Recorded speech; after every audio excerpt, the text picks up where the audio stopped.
So,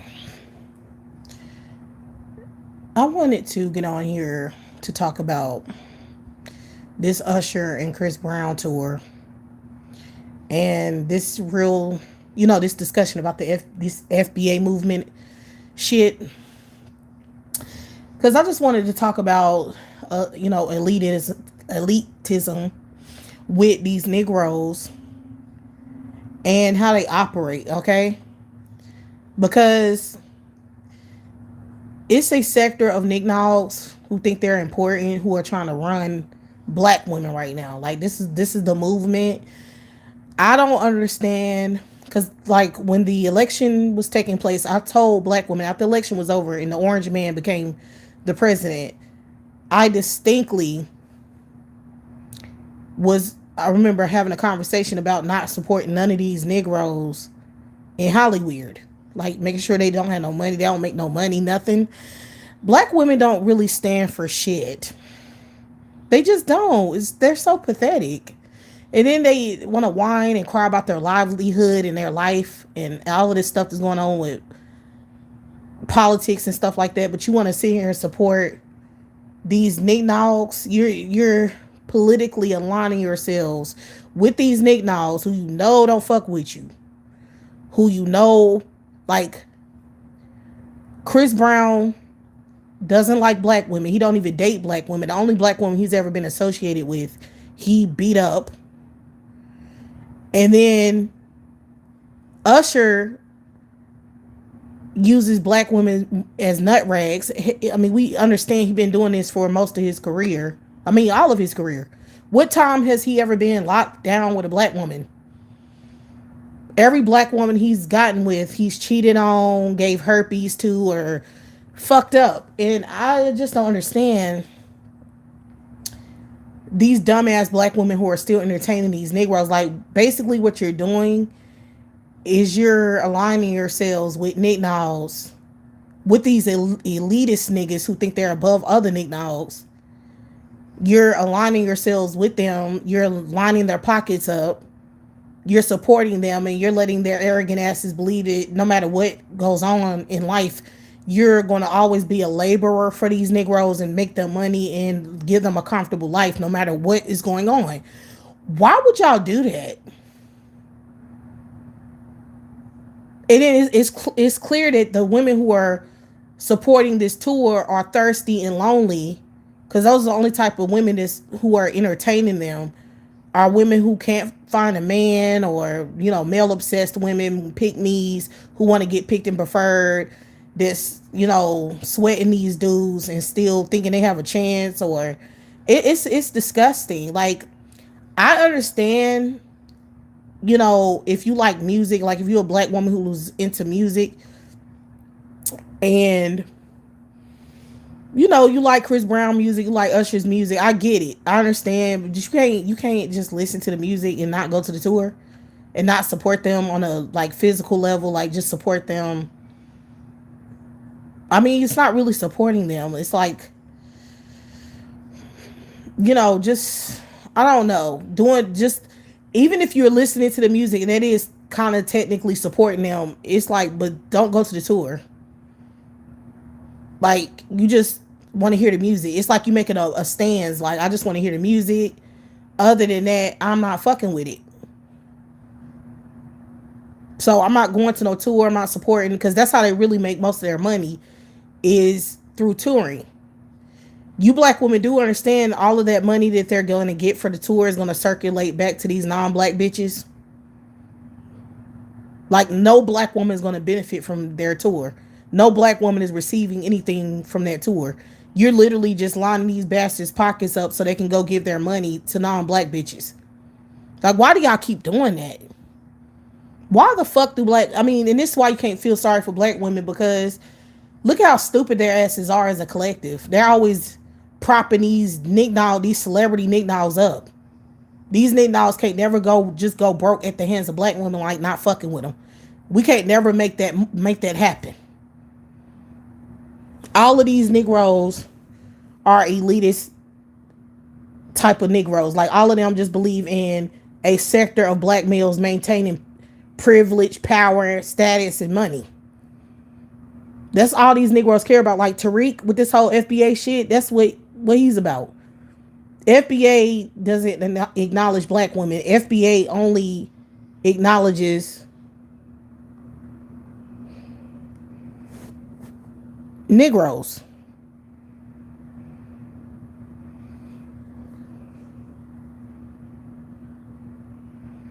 And y'all need to realize that. Okay? FBA is only to practice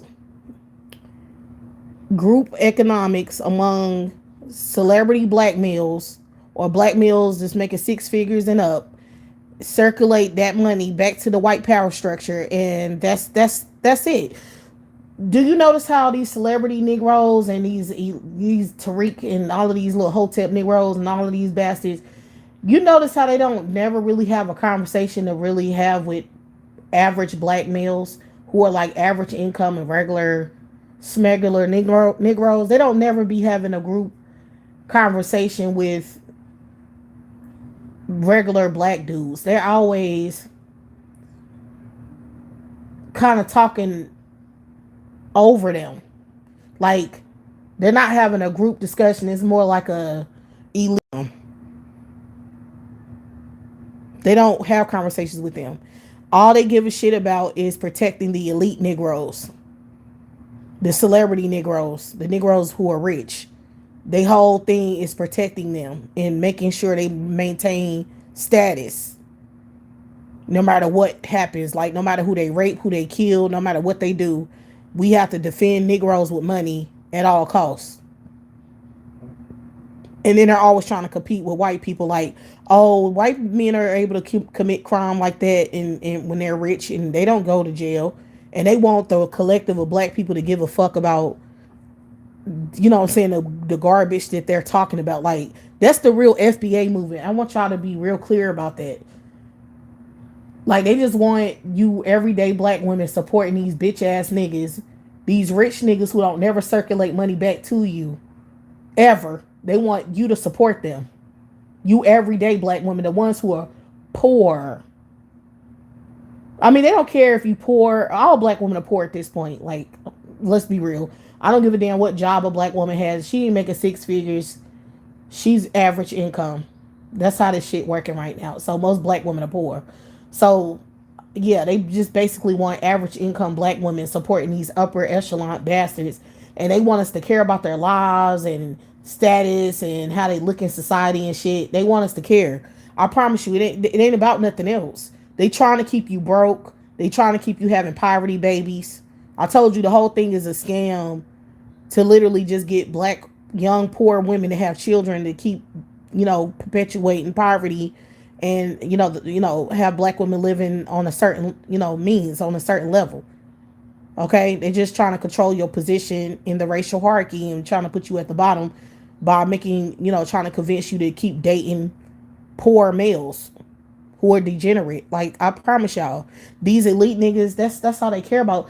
That's why them bitch ass niggas don't never be having discussions with regular everyday black males. That's why they ain't never trying to work out nothing with them to help them make no money or help them. These niggas just want to compete with regular black dudes. They want to compete with them and call them broke and lame and dusty and act like they're better than those Negroes.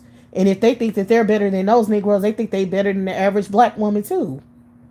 Don't y'all realize that? But we everyday black women have more power than the Nick. Now all we got to do is not fuck with them, and we're good. That's why they don't try to. They do try to clown us, but they don't clown us they don't go as hard clowning us as they do broke black males, because they know we have the power to not fuck with them, and that'll fuck all they shit up. So they try to have a little bit of. They try to act like black women are doing well and shit, and you know what I'm saying, because they want your money too. So no matter what social economic status you're on as a black woman, these elite Negroes want you to spend money with them or spend money to see them and shit and thirst after their thirsty ass. They want you to do that. So they like making you think, oh yeah, you good. You can come support a nigga. You can come, give a nigga some money and shit. Like that's their mentality. It ain't no FBA movement is the point. Like it ain't no such thing. Like black women falling for that goofy ass shit. You just dumb.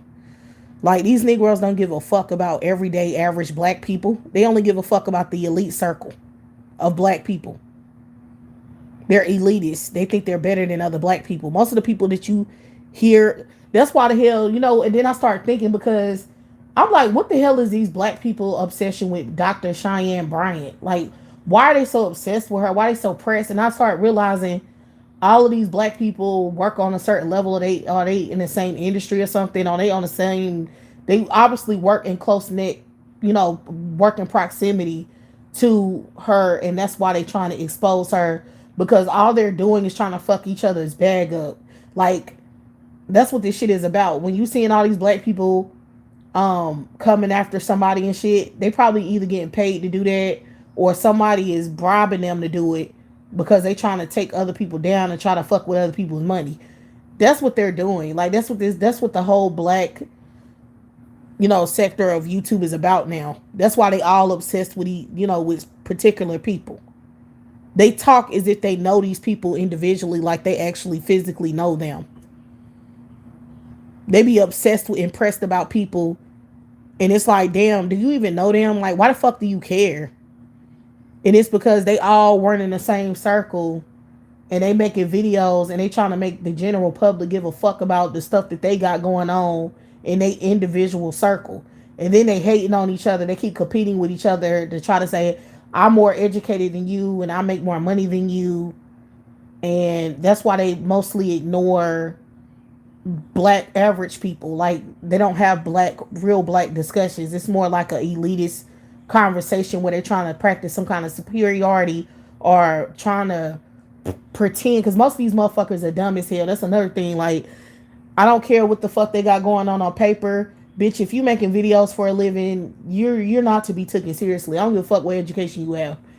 Clearly you not serious about that degree you have or whatever, because you're making content, just talking shit about you, doing gossip content. Why are you doing that for?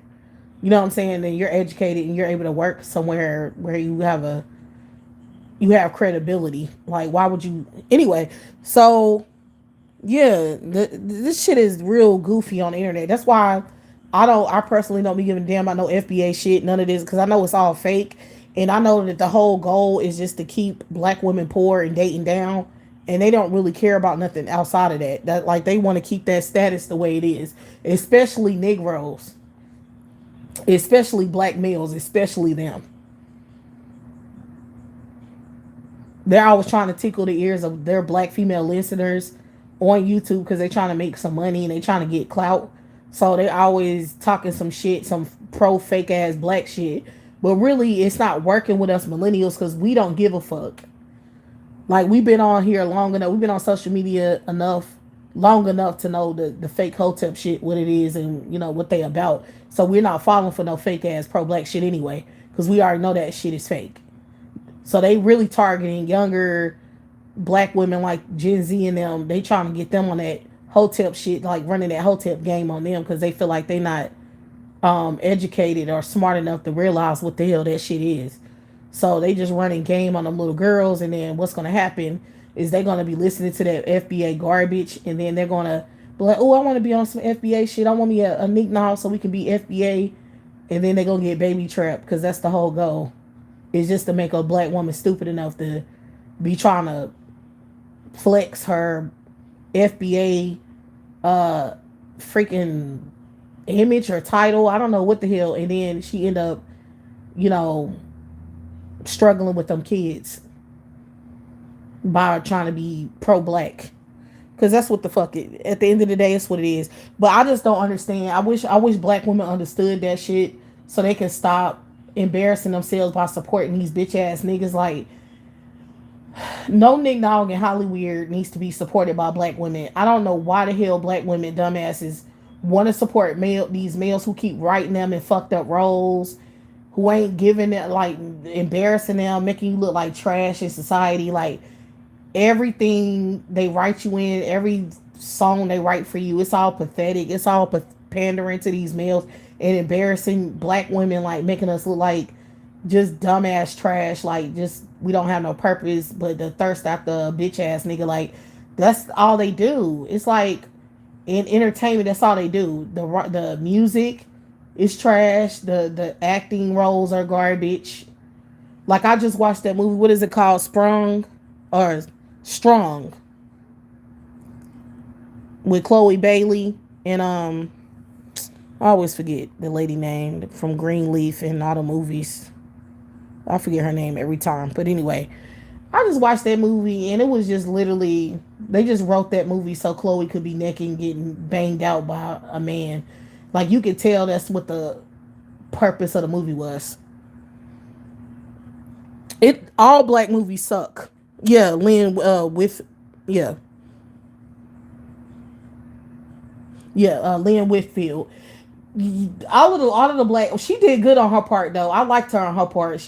I thought she did good, but I feel like with Chloe, she's not really a seasoned actress, so they should have worked more with her character development. They should have, I don't even know necessarily if it was literally. I mean, I don't even know if it was Chloe that made it bad or if it was the director, because the fact is when they are casting these black young women to play in these movies, they just sexualizing them. They're not giving them no depth to their character or direction on the character they supposed to be playing. And it could be them fucking them up because the whole point is they just wanted her to get dick down. They just trying to make her a sexual object, a sex symbol, an object. That's all the hell it is. That's why they writing her like that. I'm telling you. That's why I don't watch black movies because it's dirty. Like why the hell it's like soft core porn for black women who are thirsty for knickknacks or that's what it is. That's what it's become. I mean, every black movie has that garbage in it. Like, look at that Mia Coppola movie with Kelly Rowland. Kelly Rowland plays on the most terrible garbage movies I've ever seen in my life. Like, she keeps taking. I mean, all the black women are taking garbage because they're writing these narratives for black women in Hollywood, and those are the only roles that black women can get. So that's why it's always trash. And I don't know why this shit is still being supported. That's what's pissing me off. Is that black women look at these garbage ass movies and look how they hypersexualizing these black female characters and trying to make us look like trash. And y'all still, they still writing that shit. We need to boycott. We need to stop watching that shit. We need to stop giving shit energy. And then the only way we make a stand, the only way motherfuckers gonna know what time it is if y'all really put your money where your mouth is and stop supporting that shit. Ever since Donald Trump became the president, I've been not supporting these Negroes. I'm very dead ass. See, I don't even fuck with niggas at all. I'm telling you, I really live by this. Like, I'm not playing. I'm about it. Like, I don't fuck with these Negroes. I'm not going on no tour to see none of these bitch ass niggas. I don't even like black movies. I won't watch it unless it's streaming. And yeah, if it's streaming, I'll see it, some garbage. But if it's trash, I'm gonna say that it's trash. And I won't be watching it but one time. I'm not going to go back and watch it. I'm not going to look up the damn director and see, oh, let me see what other movies they have. Like, I'm not doing none of that. They won't be supported by my ass. If you have a trash ass movie, this shit it's not being entertained. Like, these Negroes in Hollywood need to be exterminated. I'm serious. They need to get the fuck out of. They need to not make money. We need to stop being. I just want us to be out of Hollywood. Let the British and all of that shit that's going on with them trying to, get these foreigners to play black people and they trying to replace us. I'm for it. I'm for it. I really am for it. I want that to happen because I feel like, yes, it's annoying seeing these dumbass motherfuckers try to be African American and shit, but they're pathetic. We don't have to support it. We don't have to watch it, but just let them do it. It's going to fail at the box office. Like, if they create trash movies with foreigners playing blacks, we just not going to go see it. So it's not going to do well and nobody's going to give a shit. And then they'll go away. And then we could put these other Negroes that's writing black women in these horrible roles. We can just stop supporting that shit too. And then they'll lose money. Everybody needs to lose money. I don't give a fuck if it's a foreigner playing a black person or if it's an American black person playing a black person. The narrative is garbage. These males need to be not making no money. All these fucked up males need to stop making money. Like, stop making these motherfuckers money. Stop making them money. Stop supporting their garbage ass fucking films. Let these fuckers die off. I'm so tired of this shit. Like, oh, I'm so fucking tired. I'm so tired of the thirst trap and shit. Like, all of that old bumping and grinding on the goddamn stage and shit. Black women, you're not getting any of that money. Why don't we ever care about that? You're not. I don't care about Usher bumping and grinding. I don't give a fuck about these thirsty ass fucking herpes infested niggas. I don't care about nothing they doing. All we need to give a fuck about is where the money is going. Like, where is the money going? Okay? Stop supporting Black Hollywood. Stop supporting the celebrities. Stop supporting the fucking the musicians. Stop supporting the goddamn writers. Just stop. Boycott that shit. Don't put money. Black women, you got bills to pay. You have kids to raise, and if you don't have kids to raise, you still have bills to pay. You have more important shit to worry about than these bitch ass niggas and lining their pockets up. Like, real shit. You don't have time to be going out here fucking partying, thirst trapping over dudes who don't even fuck with you. Why do y'all black women like getting played like this? Like, why do y'all like being humiliated? Why do y'all they keep putting you black women through a humiliation ritual and y'all just eating it up? I don't understand it. Just like with Megan Thee Stallion's ass, like the fact that she's been said to go back, that she fucking with that Clay dude again. It's like, why do y'all support her? The fact that she would go back fucking with that dude, shouldn't that make y'all not want to fuck with her? Shouldn't that make y'all boycott her ass? Shouldn't you not be a fan of this bitch anymore? Like, she's a fake ass bitch. If she's back with that dude, why do you want to hear any music about her being confident and being a bad bitch and being this, that, and third, when the fuck she was really not like that in real life? Like, she a fucking contradiction. She shouldn't be supported. It's like, what's the fantasy? Where's the fantasy at about this chick if she gonna keep letting niggas play her ass? Like, and that goes for her and all the other bitches in Hollywood, because they all pretty much doing the same thing. They let niggas run through their ass. They clearly glorified prostitutes in Hollywood. They gotta fuck their way to the top. And that's why they boycotted. That's why they started boycotting black women in Hollywood. Like, they started trying to only put non-black women on. It's because these niggas was trying to get pussy from non-black women and put black women in a competition. They've been doing this ever since like the early 2000s. That's what this shit is all about. It's all about sex and power. Y'all do understand that, right?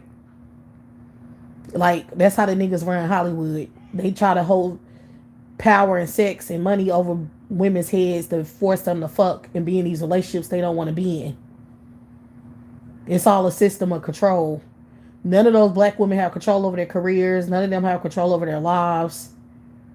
And shitting on other black women is how the fuck they come up. For the non-black women, that's shitting on black women and trying to be relevant in black female spaces is how they come up. And they all linked to Negroes. If you really go back to the early 2000s, you'll see that every non-black woman who was relevant at the time was linked to a Nignog, like dating a Nignog, like having sex with a Nignog. That's how you know it's all about sex. It's prostitution in Hollywood. Nobody's getting ahead unless they fucking their way to the top. That's how it worked.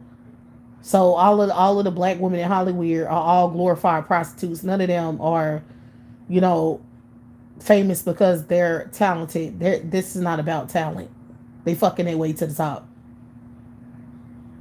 And it's the Nick now doing it. He trying to put leverage over everybody. He trying to leverage himself over everybody's head so he can sexually control who he wants to. That's all that's going on. Black women are not benefiting from any of these Nick-Naws in Hollywood. They done sold you out. They sold your culture out to other races of bitches. They, write you in fucked up roles, and now they done fucked you up, your integrity up. Because, like in Hollywood, when you get typecast, you stop making money because you play too many ghetto characters or something, and then, this is fucking your money up. The way they write you is just literally to stop you from getting to the next level and making more money. And they jealous as fuck. These some hating ass bitches. Like, the males in Hollywood, we are literally competing with the black women and trying to stop the black women from making money. And that's one of the biggest reasons why they put the non-black bitches on in our spot, is because they wanted to stop us from making money. They've been trying to financially compete with our ass. And now shit is drying up in Hollywood. If you black women don't support these bitch ass niggas in Hollywood, shit dries up for them. They don't even have no niggas representing them, at that point. Because they're not making any money. Black women are not going to see these motherfuckers The everyday black woman have so much power over these bitch ass niggas if we work together and stop supporting these bitches and make it, make non-black women support these motherfuckers. If we did that as a collective, these niggas would be done for. And they need to be because they've been competing with your ass. What Nick Nall do you know who's relevant in Hollywood right now has a black wife and benefiting black women in any kind of fucking way? What one do you know who ain't fucking them up? And who cares if they do have a few black children? It don't matter. I think we still should fuck them up. Like, who cares about them black kids? Because nine times out of 10, they're being raised around rich white people, so they're not going to really identify as black. So they're not one of us. Because what happens is when you have really rich Nick Nogs who raise their children in, around rich elite white people, they usually end up going against the black community. So if you got a rich Negro and he have black kids and they grew up in Hollywood, they usually end up going against the black community. Like they date out of the race. They just anti-black. Like they don't benefit black women. Like they don't benefit black women. They just don't. They just there. They just receiving the benefits of their father's labor, kind of partially, but they're not really, benefiting the black community at all. They don't end up doing anything that benefits black people at all. So that's why it wouldn't matter if they had black kids or not. You still shouldn't support them. Like, fuck these elite niggas. Fuck them. These niggas think they the shit. Like, these niggas think they run the black female collective. That's what's pissing me off. They think they gonna make us support them and we gonna run them our money and shit and lust over they ugly broke down ass. Like, that's what they think.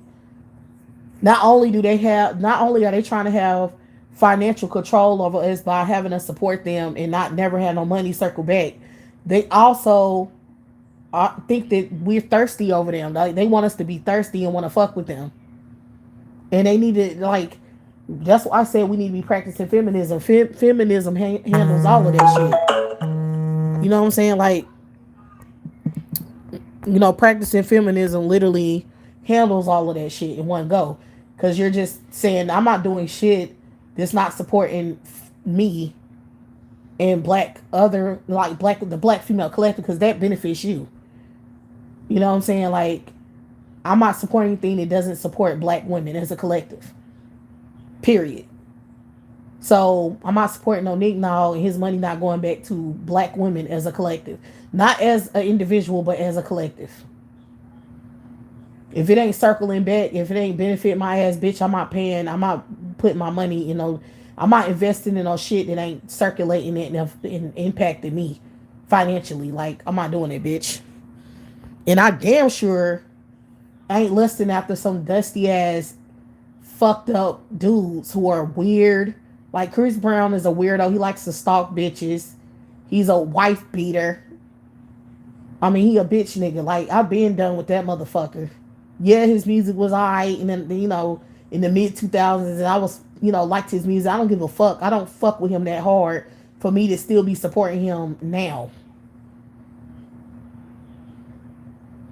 Like, no, he's a cornball, and Usher the same, because I be like I said, I be doing that shit because I did grow up with a certain mentality about Usher before all of this shit came out about him. I had programming before the truth came out about his ass. Like, sometimes I have to remember this weird shit with him because I forget. You know what I'm saying? Because back in the early 2000s, when he was really popular, he was linked to black women. Like, he was getting out of a relationship with Chili or whatever. That's when he did that really good album. And he just seemed like a normal black dude. There was, he seemed normal. He wasn't on no fruity shit, freaky stuff. He wasn't problematic. He wasn't saying anything. It's just the later mid 2000s is when the fuck shit started coming out about him, about this whole herpes thing. I think they were saying that shit then, that he had herpes, but that was a rumor. It wasn't nothing where you had somebody actually came out against him and sued him. You understand? Like, that was later in his career. So, but yeah, he's a fucking weirdo. And I have to remember that sometimes. I have to catch myself sometimes fangirling over Usher. Because it's just programming. It's just, you know, sometimes I catch myself fangirling over Beyonce sometimes. And then I have to draw myself back. It's a lot of celebrities that I do that sometimes. And I have to remember their political affiliations and the fact that I don't really fuck with them anymore. But it wouldn't make a difference anyway because I'm not paying to go see none of these motherfuckers on tour. I've already said that I'm not doing that. I don't give a fuck what the hell. I don't give a fuck about none of these people. I'm not lining their pockets up with my goddamn money. It ain't happening. Especially, when you doing moving a certain way, that's letting me know what you politically fuck with, your political alliance, and with your mentality. Bitch, when you doing certain things, I'm not fucking with you. If you on some male worship shit at this point, I'm not fucking with you. If you keep dating these fucking males and your public image, like your brand is geared towards, your brand is being like you're using your brand to promote some dude you with, like you making dudes a part of your brand, like dating lame ass niggas a part of your brand. I'm not fucking with that. I don't care, bitch. Like, do y'all understand that black women are not able to be relevant unless they link to a bitch nigga embarrassing them at this point? Do y'all not see that that's happening? Like, black women are not famous for being talented anymore. They only famous for getting fucking dog walked by these ugly, nasty looking ass dudes who nobody want to fuck. They're not even attractive. And they just really literally are being relevant and being talked about because some nigga dumped them or played them or cheated on them. That's celebrity status now. That's why the hoes, them Instagram sluts and hoes and all of them are able to be relevant now, because that's being famous now, is being talked about what nigga you fucking with, how he a piece of shit. And they normalizing it. They that's culture, that's black culture now. That's black celebrity culture now. It used to be musicians, pop culture, like music videos, clothing lines and shit, like movies, acting, shit like that used to make black people relevant as celebrities. Now, as a black woman, you only a celebrity now if you being talked about in linked to some bitch ass nigga. Why do we fuck with these hoes? Like, I don't understand how these bitches are able to have careers if that's all they're doing is getting their pussy ran through by dirty ass, nothing ass niggas. Like, if that's all they can do with their fucked up lives, why are we supporting that? Bitch, you're not relevant, hoe. Get the fuck out of my face. I literally don't care who this hoe is fucking with. I couldn't care less. Like, bitch, get out of my face. Because I literally just, only reason why the fuck I was even watching your stupid ass Instagram page or whatever the hell I was interested in you over, what had nothing to do with none of these bitch ass niggas you fucking with. I was literally looking at your clothes, your hair, your dance abilities, or fucking singing ability, something, bitch. It's some reason why I'm looking at your ass, and it ain't got nothing to do with them bitch ass niggas. Like, why the fuck do they keep being a part of your brand? Why do you keep promoting these dudes? Do you think you had the power to make this nigga popping or something just because you fucking with him? Because bitches starting to think that too. I think I talked about that on another video. Like, these black women think they gonna make dudes relevant. Like, no the fuck you're not. Like, Beyonce's not gonna make Jay-Z relevant. He's fucking whack. He's lame. He's elderly. He can't rap anymore. His music is fucking outdated. Nobody gives a fuck about this nigga now. You're not gonna make him relevant, bitch. You can cut his hair off and do whatever the fuck you want to do, bitch. It doesn't motherfucking matter, because we're not checking for that dude. And the only hoes who are checking for him are hoes that's trying to fuck him and get your money. That's it. The only hoes is interested in your man's, bitch, are women who are trying to him up like they hemmed your daddy up. Like, that's the only relevancy this bitch nigga has. Because in real life, nobody fucks with this nigga. We do not like him. It's only women who think they got a chance, like non-black bitches who think they got a chance, who are still like sweating him and thirsting after him. That's only because they trying to baby trap that nigga and get pregnant or something. trying to run some kind of lick on his ass. That's the only women who give a fuck about him. Other than that, he has no relevancy in the culture anymore. He's not relevant. We don't give a fuck about Jay-Z. We're not going to buy his little album resale, whatever fuck he was doing. We're not doing that shit. The fuck want to listen to that garbage ass shit. We don't care about him. It just make me mad that she think that she gonna make him relevant. Like she think, oh, Beyonce, you're elderly now too. Like you need to realize your age and influence. Like boo boo, you're not popping anymore like you once were, and you don't have any influence like on that type of level. So you're not gonna make no dude relevant. We don't give a fuck what niggas you associated with. We don't care about that. Like she needs to get the picture. Cause what she did was really lame and corny on her part, and it really should, really fuck her career up. Cause number one, the white people don't mess with him after them allegations of him raping that little 13-year-old or whatever. White people was done with this nigga when them allegations came out. Or they was done with him when she won that country award. Because they blamed Jay-Z for the reason why she won it. So the white people are done with her ass. They've been done. Except for the white gays. Because they don't have nobody. They don't have a replacement for her.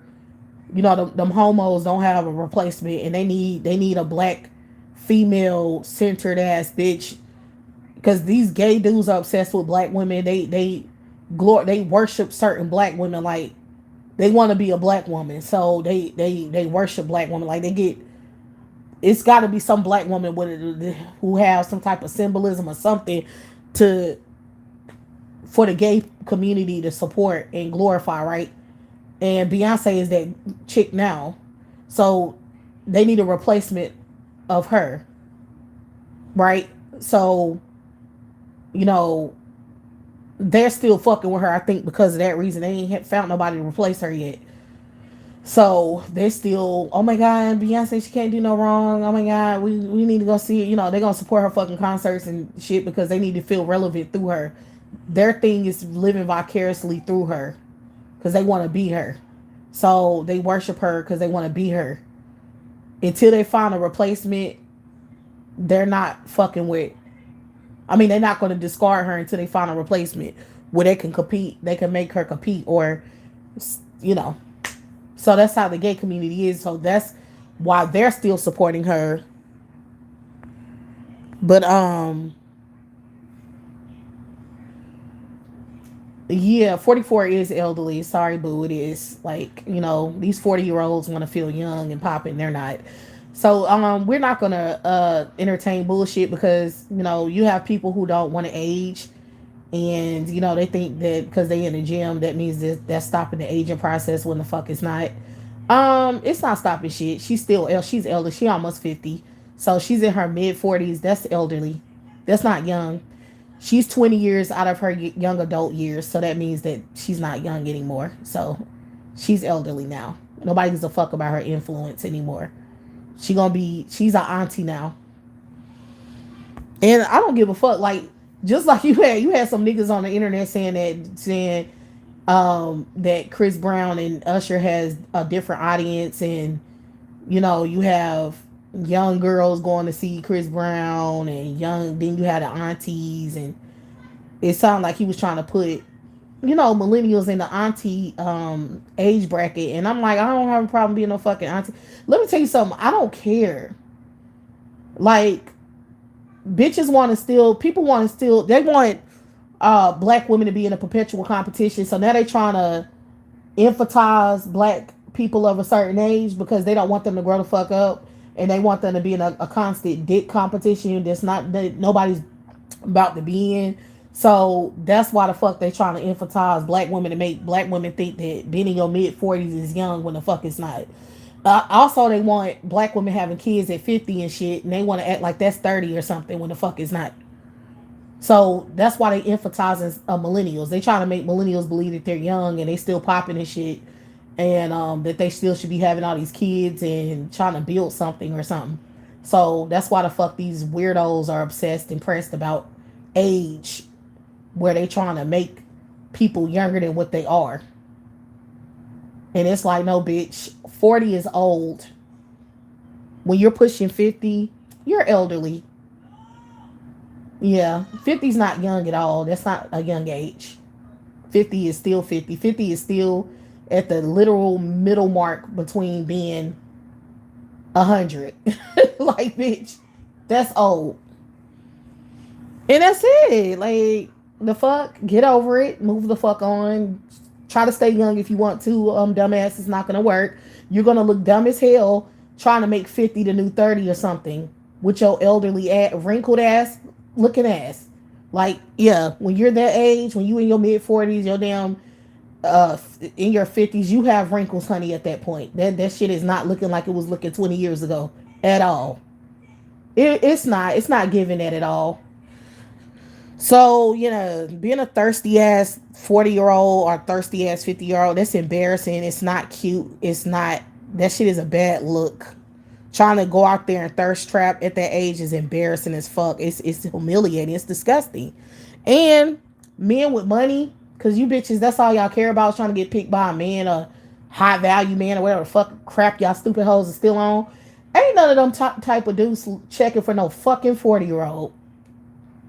Bitch, the only man you gonna get at that age is somebody that you gonna have to take care of.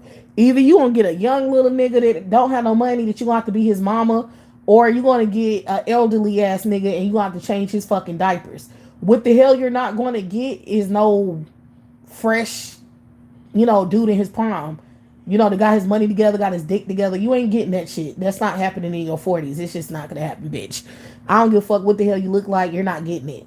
You black women not getting shit, period. You just not. If y'all hoes was out here getting something of any value, y'all numbers wouldn't be so fucked up.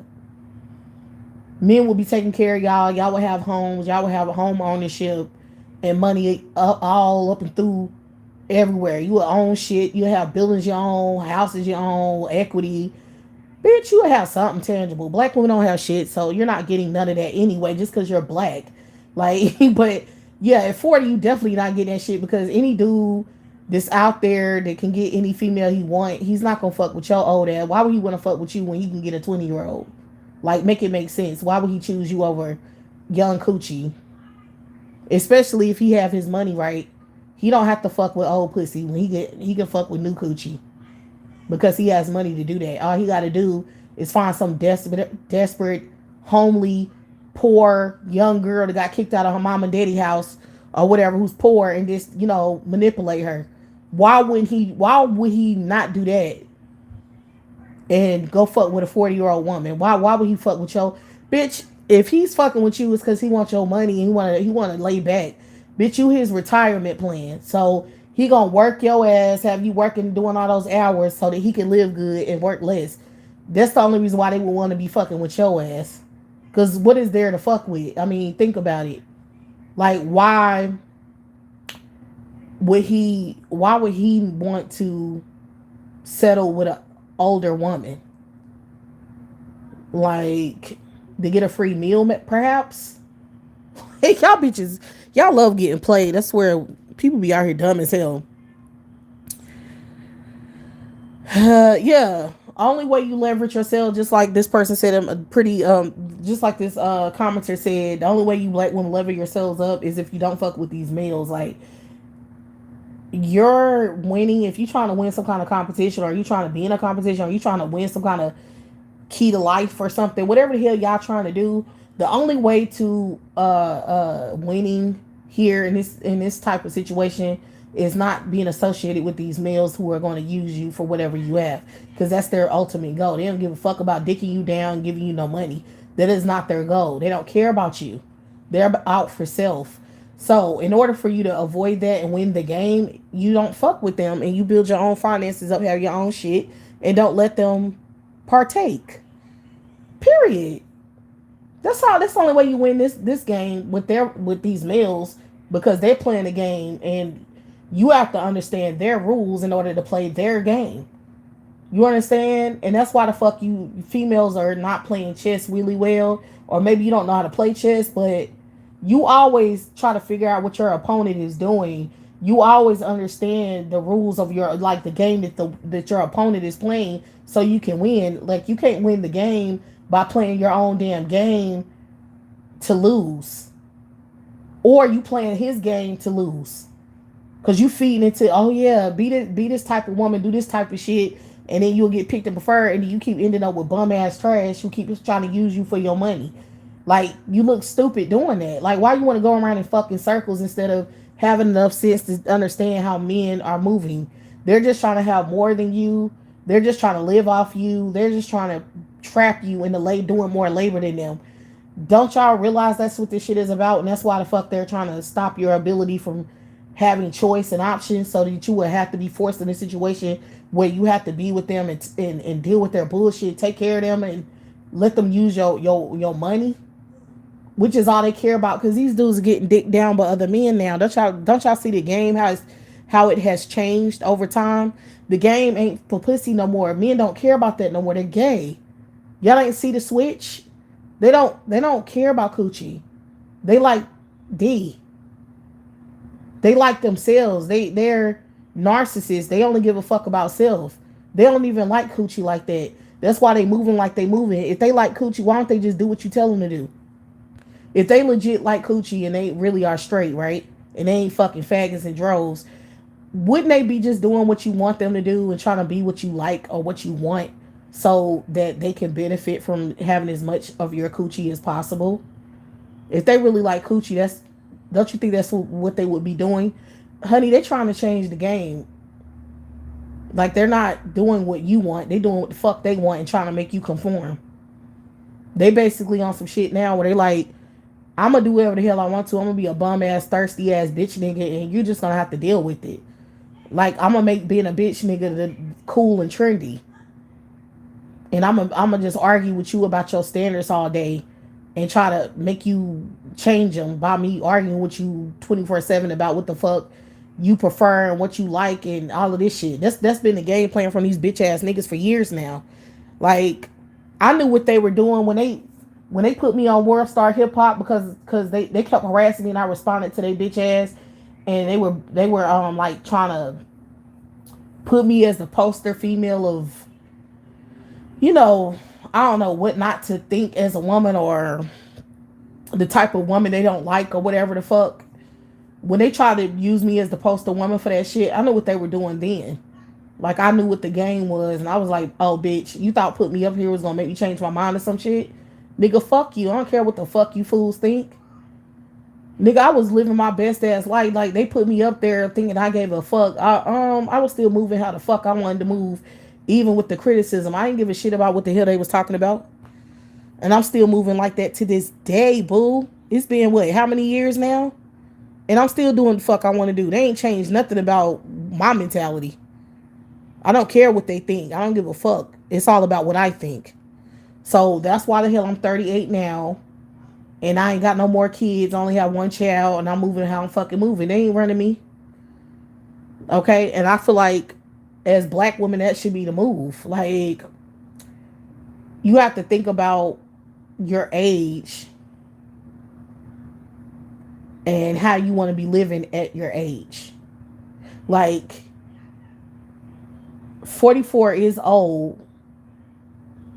It ain't as old as you can be, but it is old. It ain't fucking 70 or 80, but shit, you right approaching that bridge.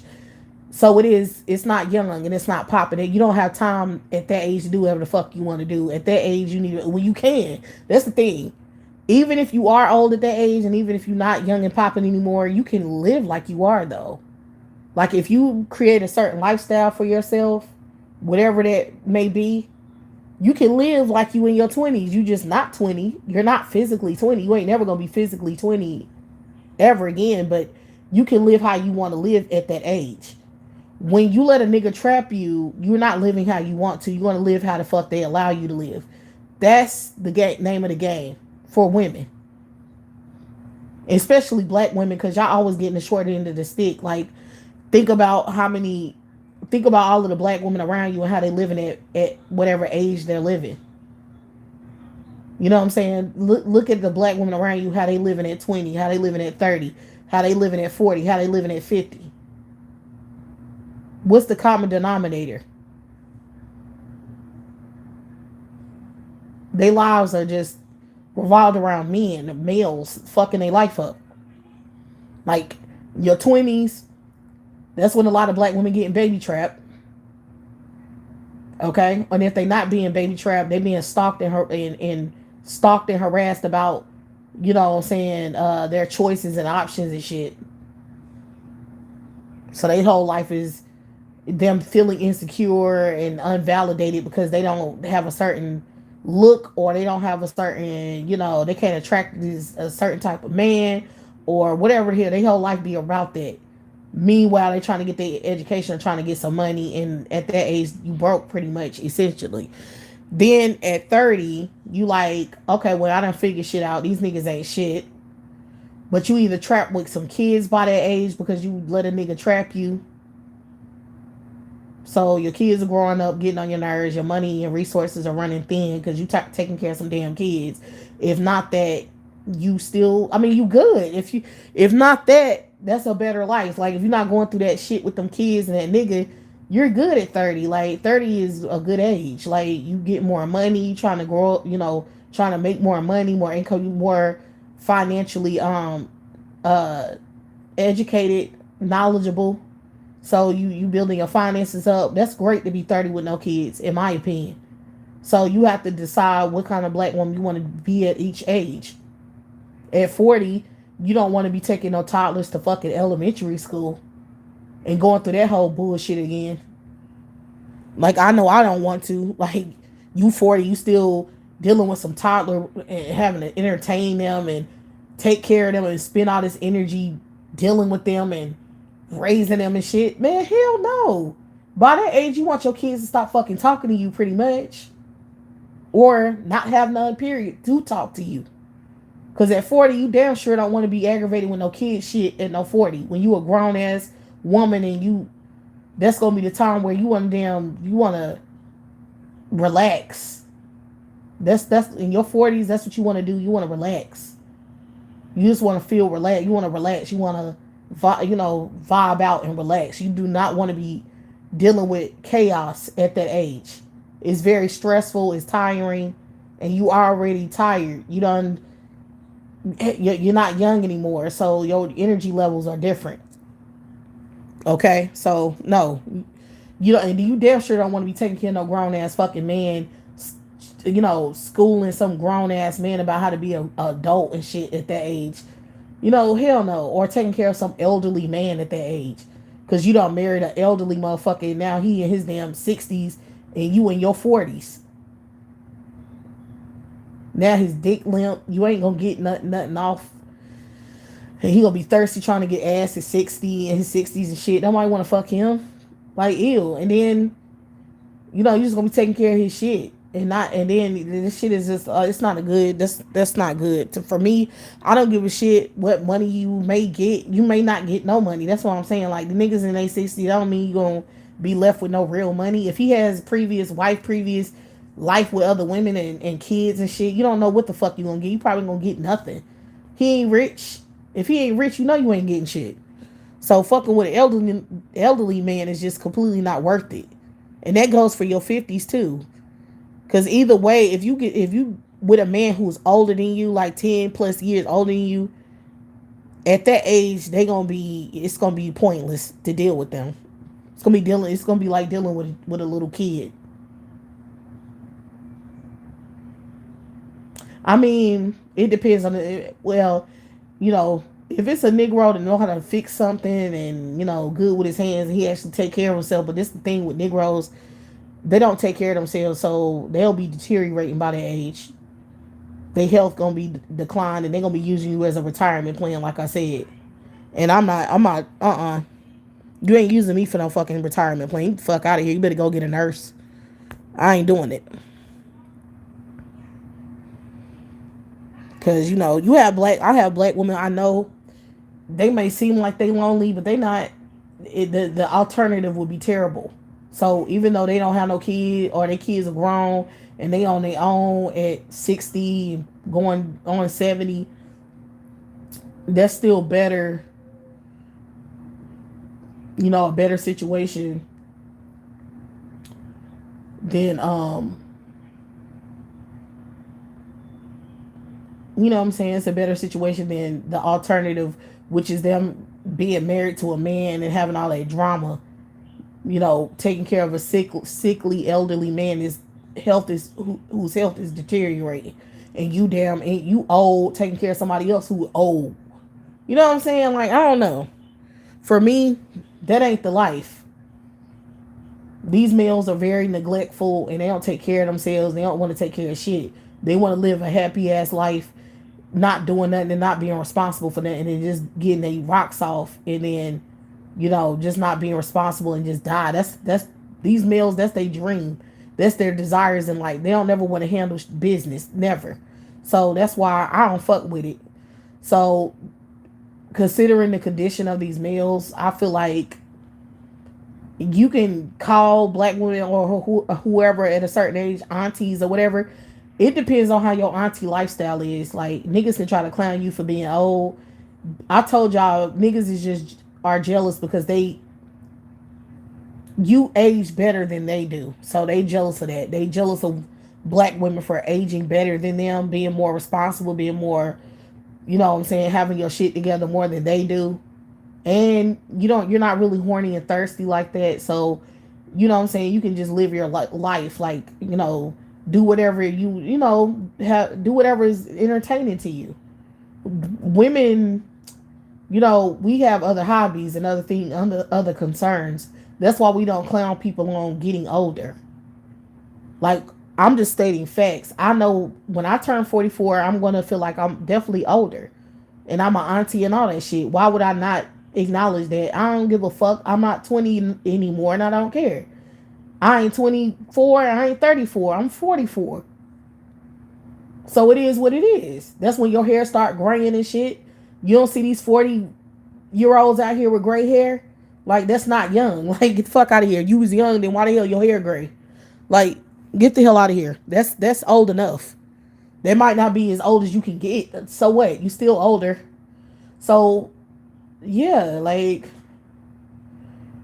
like I said, going back to my point, women, we have hobbies. We have other things we care about. We can, shape our lives whatever the hell way we want to. We don't have to make our lives about dick and trying to thirst trap. That's what they want us doing. They want us to be them. These males want to make us masculine and hypersexual like the fuck they are because they're jealous because we're not like that. So they want us to be thirst trapping at 40 and we're not. I know the fuck I'm not. I ain't caring about none of that bullshit and I don't have to give a fuck because I already achieved all of my goals with being desired and getting what I want in my 20s and in my 30s. I achieved all of that. I don't give a fuck about that at 44. Why would I care about that shit? The fuck? Who cares? Ain't no nigga gonna be fucking with my money. And I ain't gonna have no little nick-naws eating off of me either where I have to keep giving them money every fuck. Because you know how the hell some black women who are boy moms, it's never ending with their sons. Like, their sons always need money, always need care and help. And it's sad they be doing that shit in your 40s and 50s and 60s, like taking care of a grown-ass man who don't want to grow the fuck up. And these black dudes, that's how they are. I see it every day. That's my whole point about, these elitist ass Negroes talking about some FBA shit, but they don't want to talk to, like, Negroes on a certain level.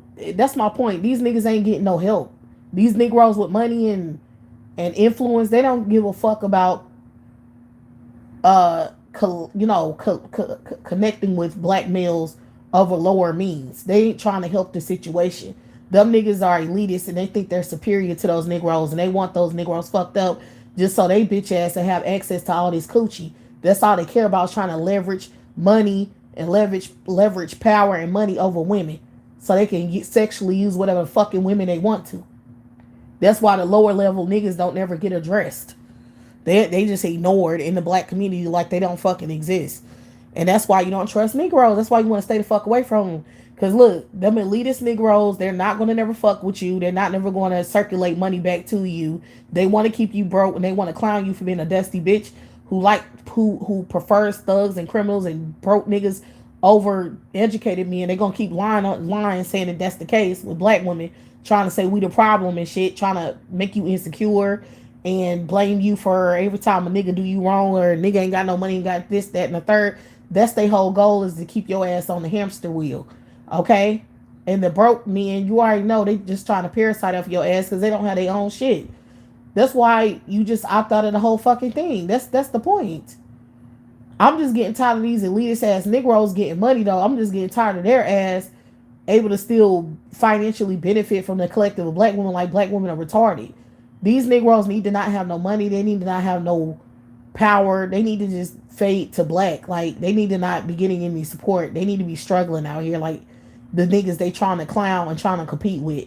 I want those nicknames on the same level as any other nickname. That's what I want. And the only way that can fucking happen is if black women stop supporting they bitch ass.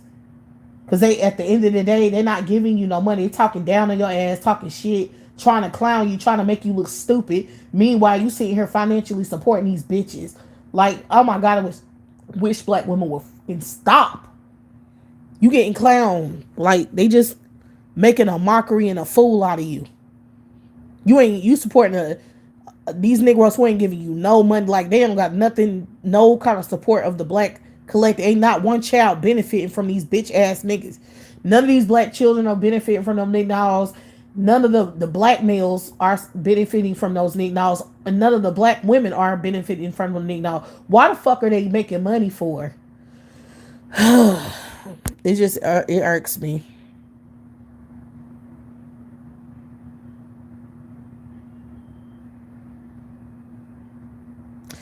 No, what's about to happen with millennials and down is it's gonna be some real parasitic ass stuff that's about to be happening.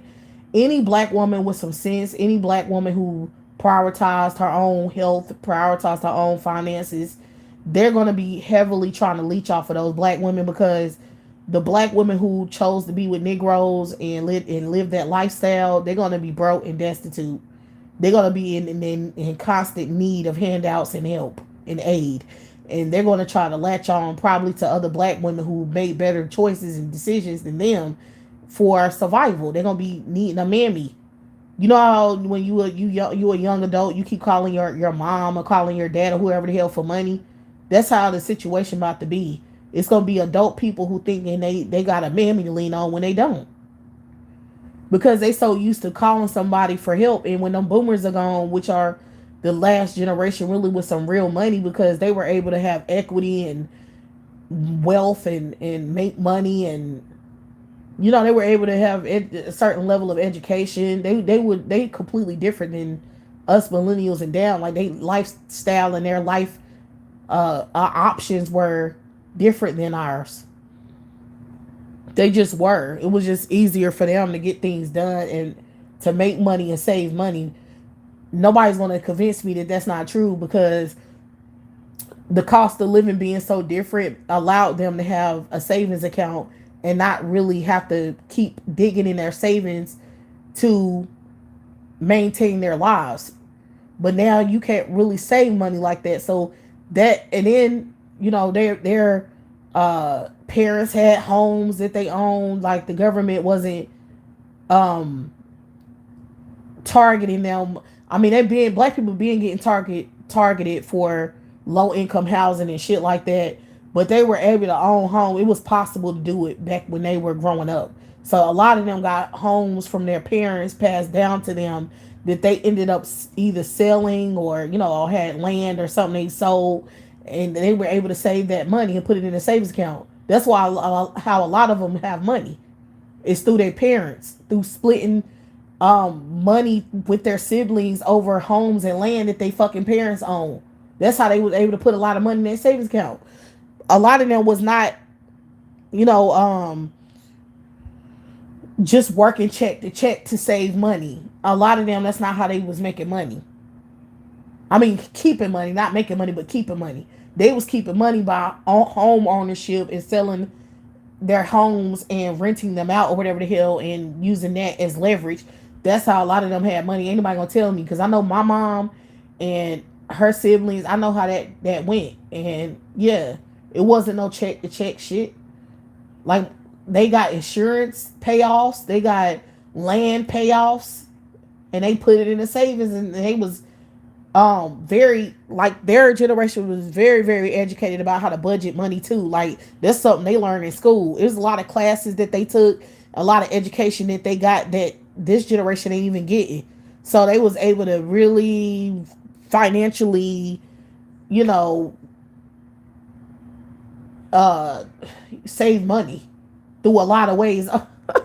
Millennials, we ain't about to have shit. We're not having nothing passed down our ass that we're gonna really make lucrative. We're not having shit. We have to literally work check to check to make enough money to pay our bills. We don't have no money left over. And if you don't have no fucking equity, you don't have nothing you own, you don't have nothing passed down that you can leverage and save. Even if we did, even if somebody left us, excuse me, some money right now, we would have to spend it to get out of debt. And it'll be gone right when we get it. And it'll be like we never got it because of how much we would have to just spend it to. Because see, that's another fucking thing. Like just think about the boomers. They were able to get all that equity, all that money, and then they didn't have to dish it out so quickly, like to get themselves out of debt. Like they didn't have to pay that much to get themselves out of debt and be straight, and then put the other money back in the damn savings account.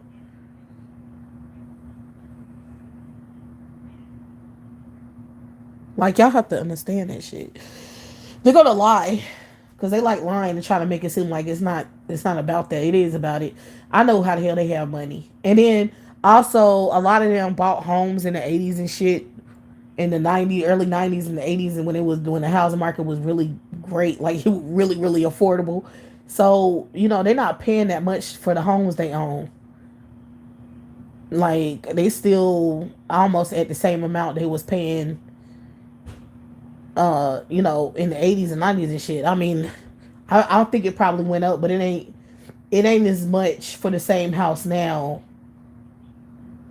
And remember, they had all that time, even if the hell it just recently went up, like their mortgage payments or whatever the hell went up a little bit.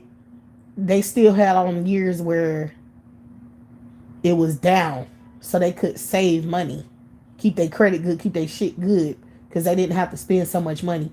So it's a lot of things. It's a lot of things. They were able to pay off loans. They were able to get loans, pay them off. Their credit is exceptional because of how many times they were able to build themselves out of debt. Like, get the fuck out of here. Anyway, all I know is millennials ain't gonna be able to do that. I'll put my bottom dollar on that shit. Okay, so yeah, what we talking about?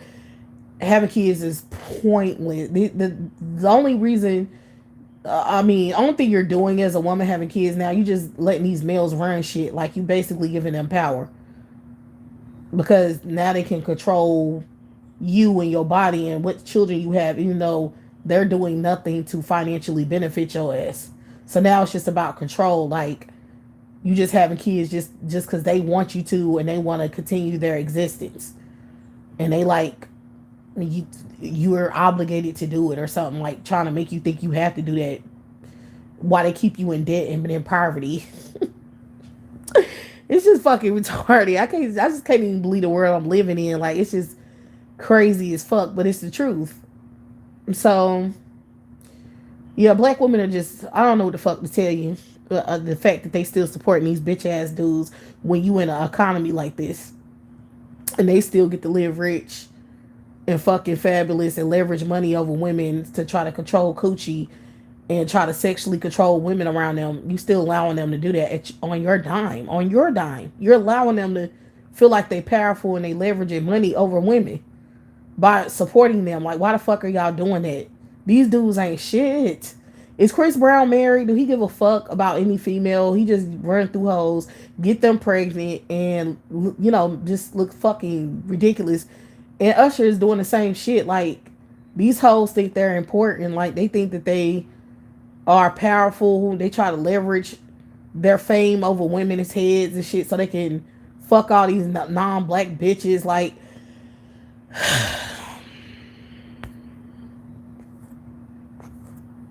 and y'all letting them do it. You letting these arrogant motherfuckers think they run you. Like, why don't y'all shut them down? I mean, I can only live my life like I can only worry about myself. I really can't. I just really am disgusted and repulsed by this shit. I'm disgusted that women are allowing this to happen.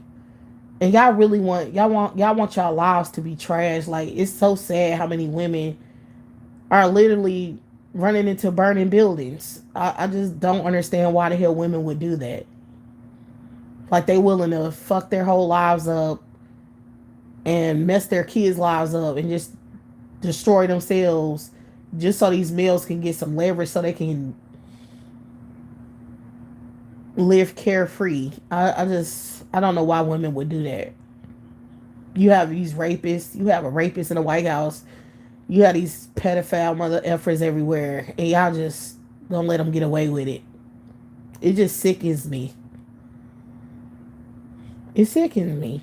Then you have these bitches on these black content, these elitist assholes, like I said, these elitist black female content creators who are still trying to get you to be in some kind of perpetual competition with white women, with Becky and shit. It's just crazy. And you have black women still listening to that fucking garbage. You still trying to compete with a bitch over what?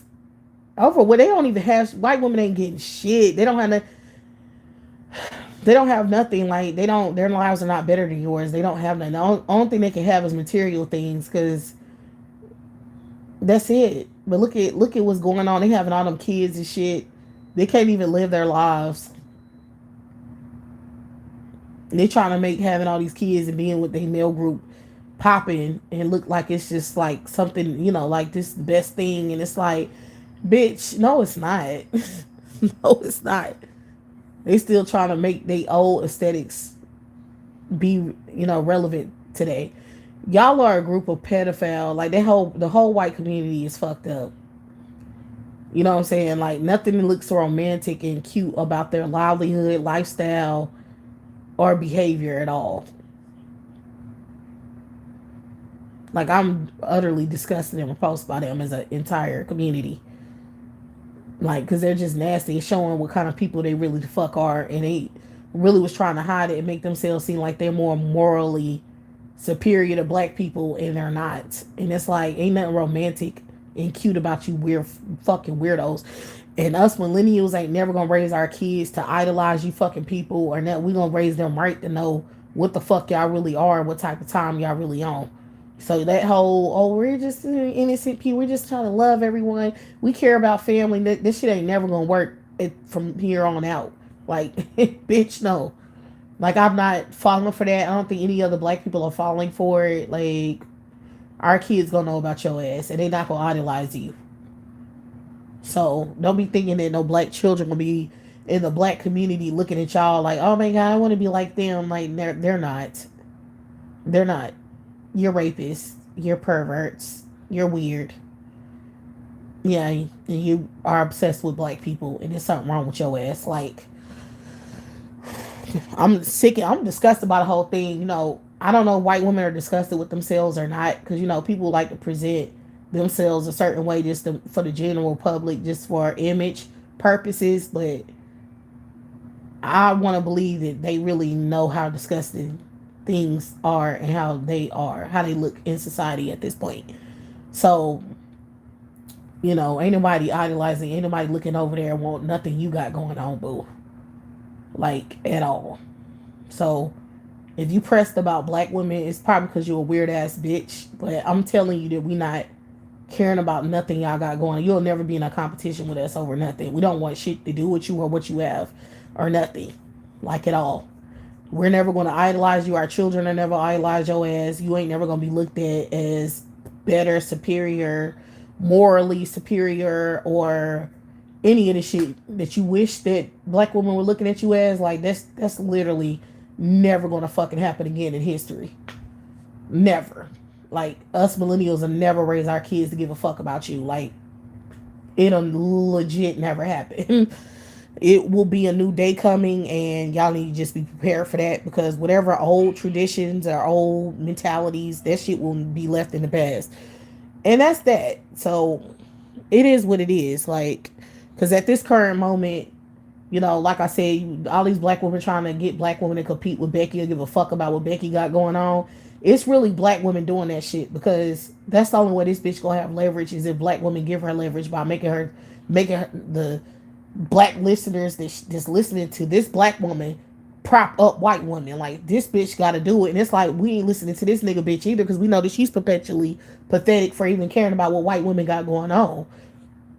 Like Chrissy and all of them channels that's focused and like geared towards obsessing about white bitches, like, they don't have no power of influence at all. I'm pretty sure any black woman who's ever listened to their content and have been listening to their garbage content knows what the fuck the deal is with them bitches, and that they're fucking elderly. They're getting older and older every year, and they're pressed because men don't want to fuck with them, and they're lonely. They're miserable. They don't have no damn high value man. They don't have the lifestyle they wish they had. And all this competing with Becky shit is in their head. Like, that's just their mentality. It's their obsession. It's them. Like, the collective of black women don't give a fuck what this bitch talking about. She's obsessed and pressed about Becky, but that everyday black woman is not. Like, we're not. Just because this is a weird ass obsessed pressed bitch don't mean that the rest of us are on that type of time. So she can say whatever she wants to and try to act like she's speaking for the black collective, female collective. No, she's not. She's speaking for her fucking self. Because everyday black women are not in no competition with non-black bitches over nothing. There's legit no reason for us to care about non-black women at all. They're not a part of our fucking community. We don't sit with them. We don't fuck with them. And we don't care what they have. And we don't care if they fucking with a nigga now, because we ain't fucking with them either. So these bitches will never be relevant to us. We're never going to care about what the fuck they doing. Like, it's legit never going to fucking happen. So, and she gonna go to blows. Like, she gonna get worse over time. The more these bitches try to be in our space and in our face and be pressed and shit, the more that happens. And that's why the hell they having black women the new prop up of white bitches on the social media. That's why you have so many black women making a competition between black women and white, when they want their black female listeners to be pressed about white women. I promise you, they try to make us care about, because we're not even thinking about them. So for these thirsty ass, obsessed ass content creators to keep making videos about, oh, you know, black men are still dating white women, or this is why white women are taking black. They still making videos like this. Has been literally over 10 years, over a decade of them making these type of videos. Bitch, we don't care. We've been tapped out of that shit. We been not caring about that for years now. We don't give a shit about what Nick Nall Becky is dating. We don't fucking care. Like, we're not in a competition with this bitch. These niggas is broke and they trash. We don't want to fuck them. We don't want to have kids with them. We're actively doing that shit across the board. That means we do not care about being on competition over males. Like, we're not fucking doing it. It don't matter how many social media bitches they have speaking on this and acting like it's a thing. It is not a fucking thing. Because look at how black women responded to that whole Kayla Nicole thing. Black women don't care. All the thing we gave a fuck about is her showing that she didn't give a fuck. That was our excitement, is that she was dancing and did that little video acting like, girl, he ain't my, I don't care, I don't want him. That's the mentality that we have about it. We not competing over shit. We're saying, bitch, yeah, that's your man hoe, and we don't want him. So that's proof. Because black women were unanimous across the board supporting Kayla Nicole, so that proves that we on that type of mentality. We're not on no mentality of trying to take no man back or get with or compete over males. Like, we're not fucking doing that. We're not doing it.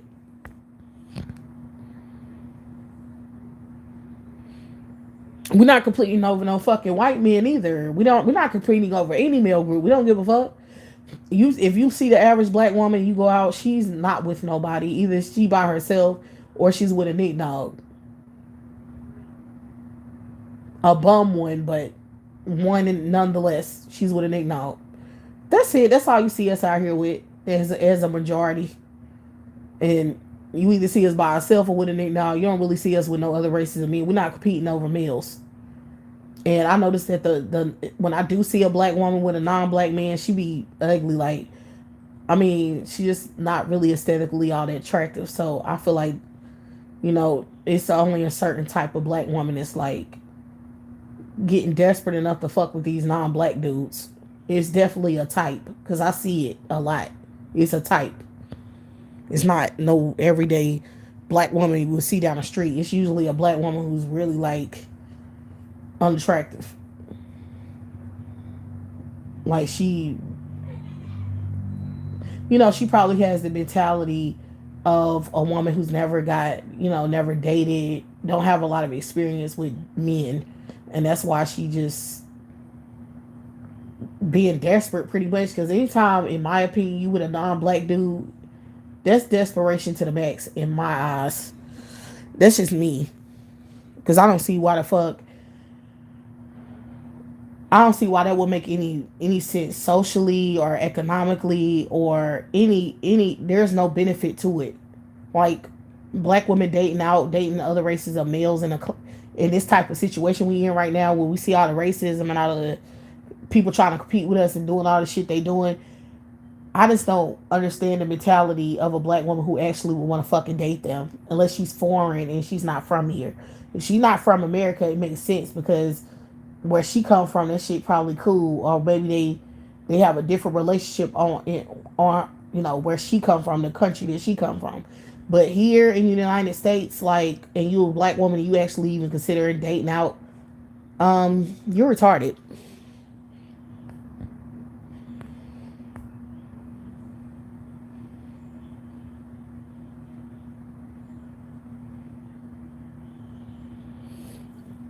Yeah, I don't know if you mean black women, but black women just dusty online. It's these elitist bitches who think they're better than other black women, who are always trying to keep black women in a perpetual state of misery, insecurity, competing over males, validating males, trying to get picked by a male.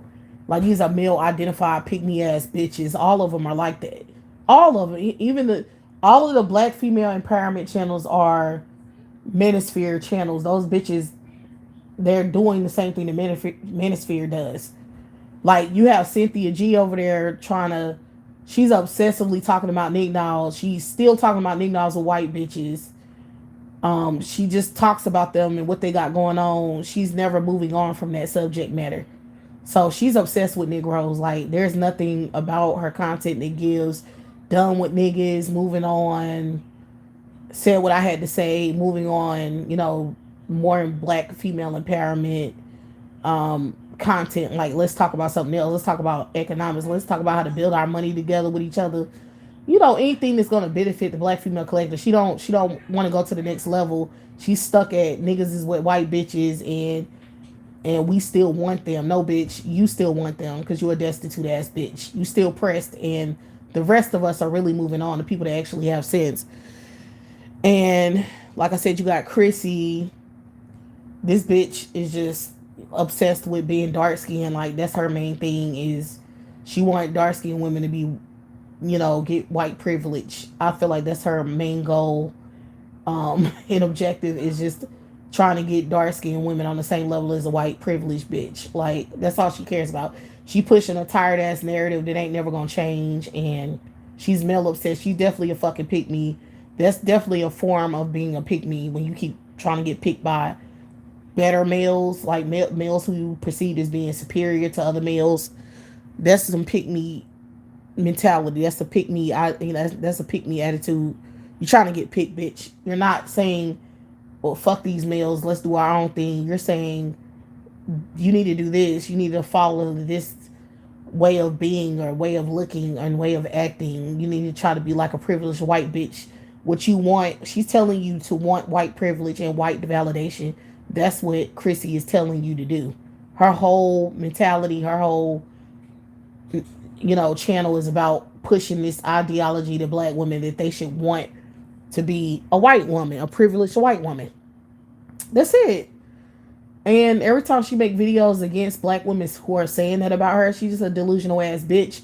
Because anybody with common sense can see that that's exactly what her content is. And that's why she in a perpetual competition with Exoticals United and them other Exotical bitches. Okay? They just two losers. Like, the whole mentality is two stupid bitches who are pushing middle age or at middle age, who are just want to shut the fuck up and stop competing over males, because that's the whole mentality is male is for their whole competition is over male validation. They're competing for male validation. That's what it is. They're saying who can get picked before who can do what and get picked by a man. The whole premise is getting picked by a fucking man. That's their whole content. And they're perpetuating these competitions over the internet because in real life we don't give a fuck. They're trying to manufacture competition where there is none. Because literally black women are not competing because they can't. Black women know in real life that they can't compete with anyone. They know that their community is a failure and that the Nick Nog is trash. And they know that, you know, pretty much dating out of that race is literally running into a burning building and trying to live there. That's all it is. It's just suicide. I mean, I don't know how to look at it, but you eliminating yourself and being around a whole bunch of racist ass white people who don't like your ass, or racist any group who don't fuck with you. Like you trying to fit in there, or you trying to. And you know what? It's disgusting too, man. I remember I was listening to somebody that was talking about like Oprah. She was interviewing this lady who owned businesses, like this business lady, and I forgot the name of the lady, but she was doing a interview with this lady about her book that she had wrote, and it was kind of like talking about, you know, working and convincing, I guess, black women, mainly like working class women, to build up, you know, but get, you know, grab themselves up by their bootstraps. Like you can level up. You're trying not to level up. You're not trying to work hard enough. You're not trying to think positively and be better. You know, them self-help motherfuckers. Like bitches always non-black running their fucking mouth about what lower level ass, you know, oppressed ass women are doing, because they want to fucking convince black women that we're not being raped and oppressed. They want to convince us that what we know is not real and that we have chances, the same chance as everybody else to be successful in life, when that's not fucking true. You know, a lot of, like, all of the elitist black people on YouTube, that's their whole mentality. That's their point of their videos. They think they're better than other fucking black people, and they're always talking down to other black people who are regular, who are average, who are regular people. They always talking down to them, and then having these little circulated ass conversations about the people who they're associated with. Like somebody give a fuck, and they make their whole content about some shit that we don't even care about. Like the general public don't give a fuck about the stuff they talking about. They try to make us care about some shit that we're not interested in, we're not a part of. We just don't have nothing to do with these people, but they keep making it our business, like that Cheyenne Bryant lady, like I said. But anyway, fucking yeah, Oprah was interviewing this lady, and she made a fucked up comment. I was like, ew, man, because she was talking about black women who work in corporate, right? For some reason, it's a theme now for these black regular content creators talking about black women working in corporate, when it's not even a lot of black women who represent black women who work. You know, there's not a lot of black female representation in corporate America. So there's not a lot of black women working in corporate. But for some reason, these people keep having these conversations trying to make it seem like all these black women working in corporate offices.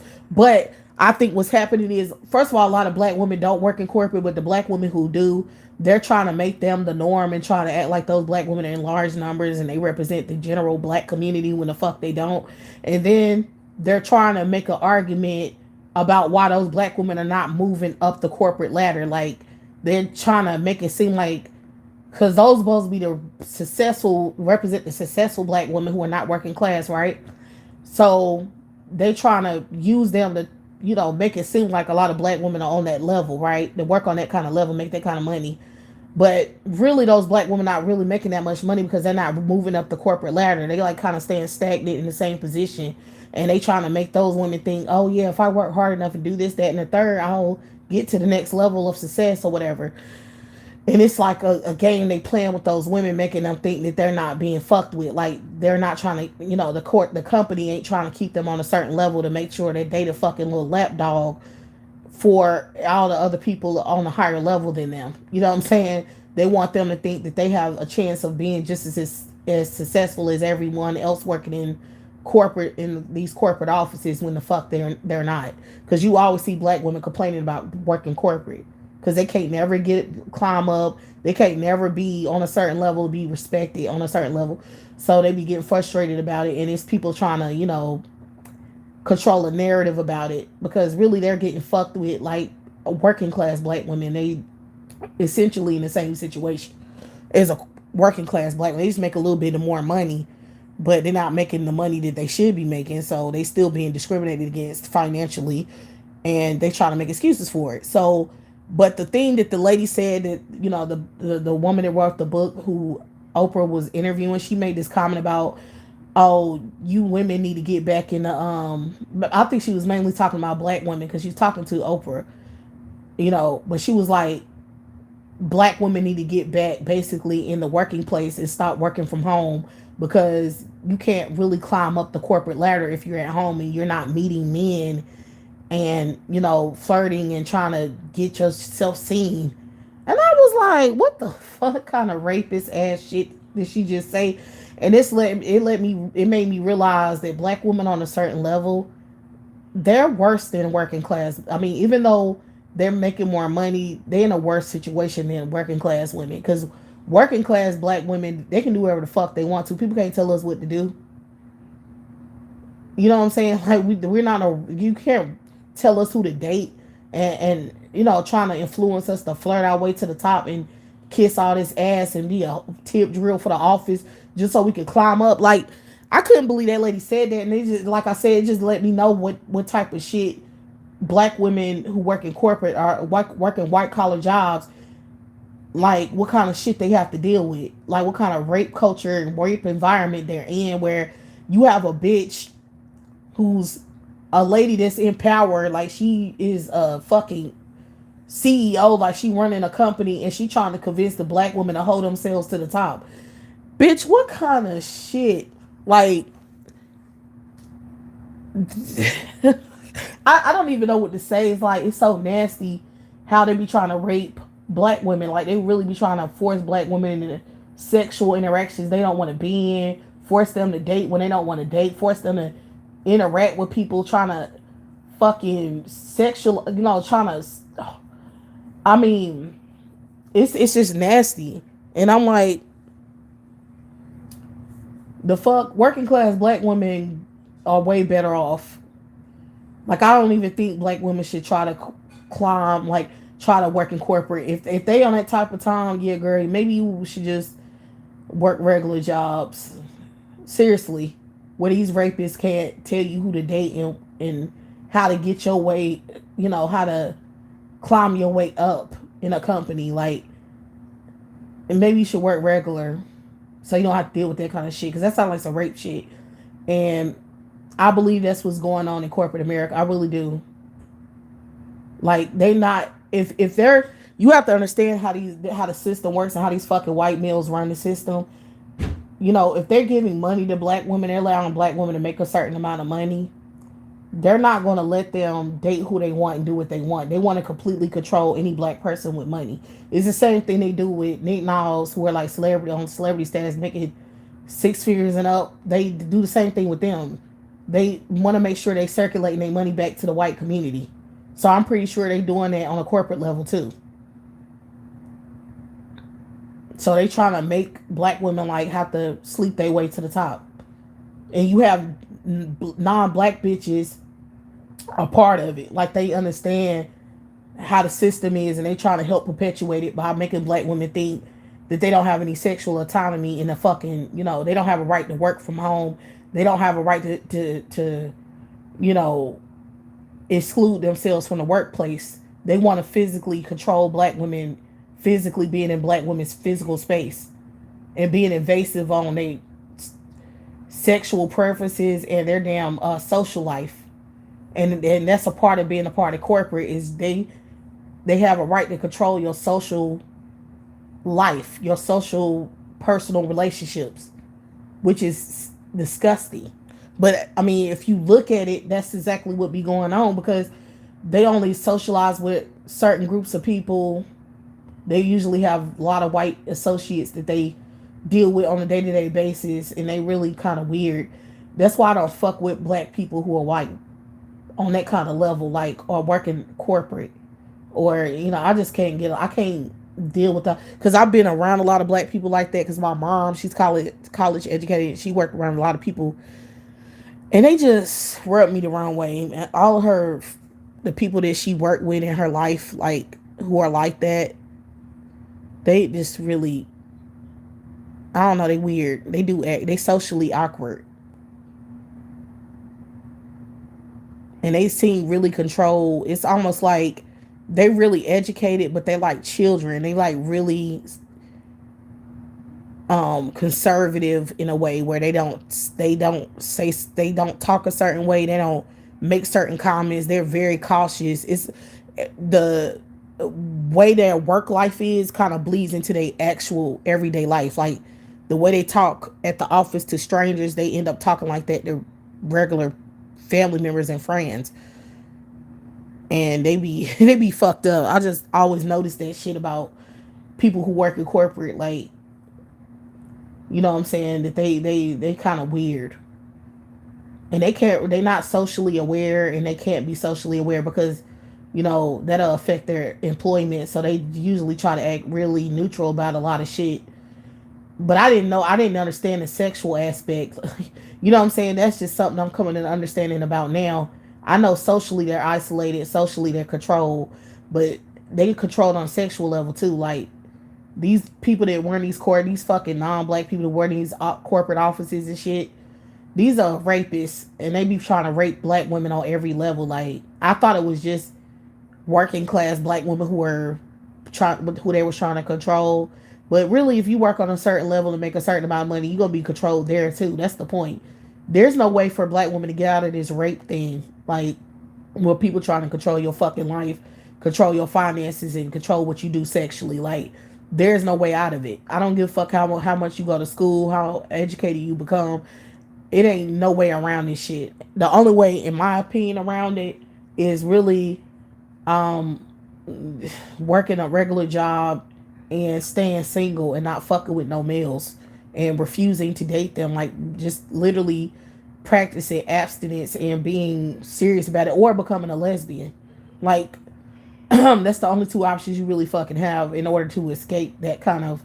And I do notice how, like, on movies and stuff, you always see like a white black woman who work on corporate level who is a lesbian. They depict a lot of black women as lesbians who work in corporate, or they used to back in like the 90s and shit. They did.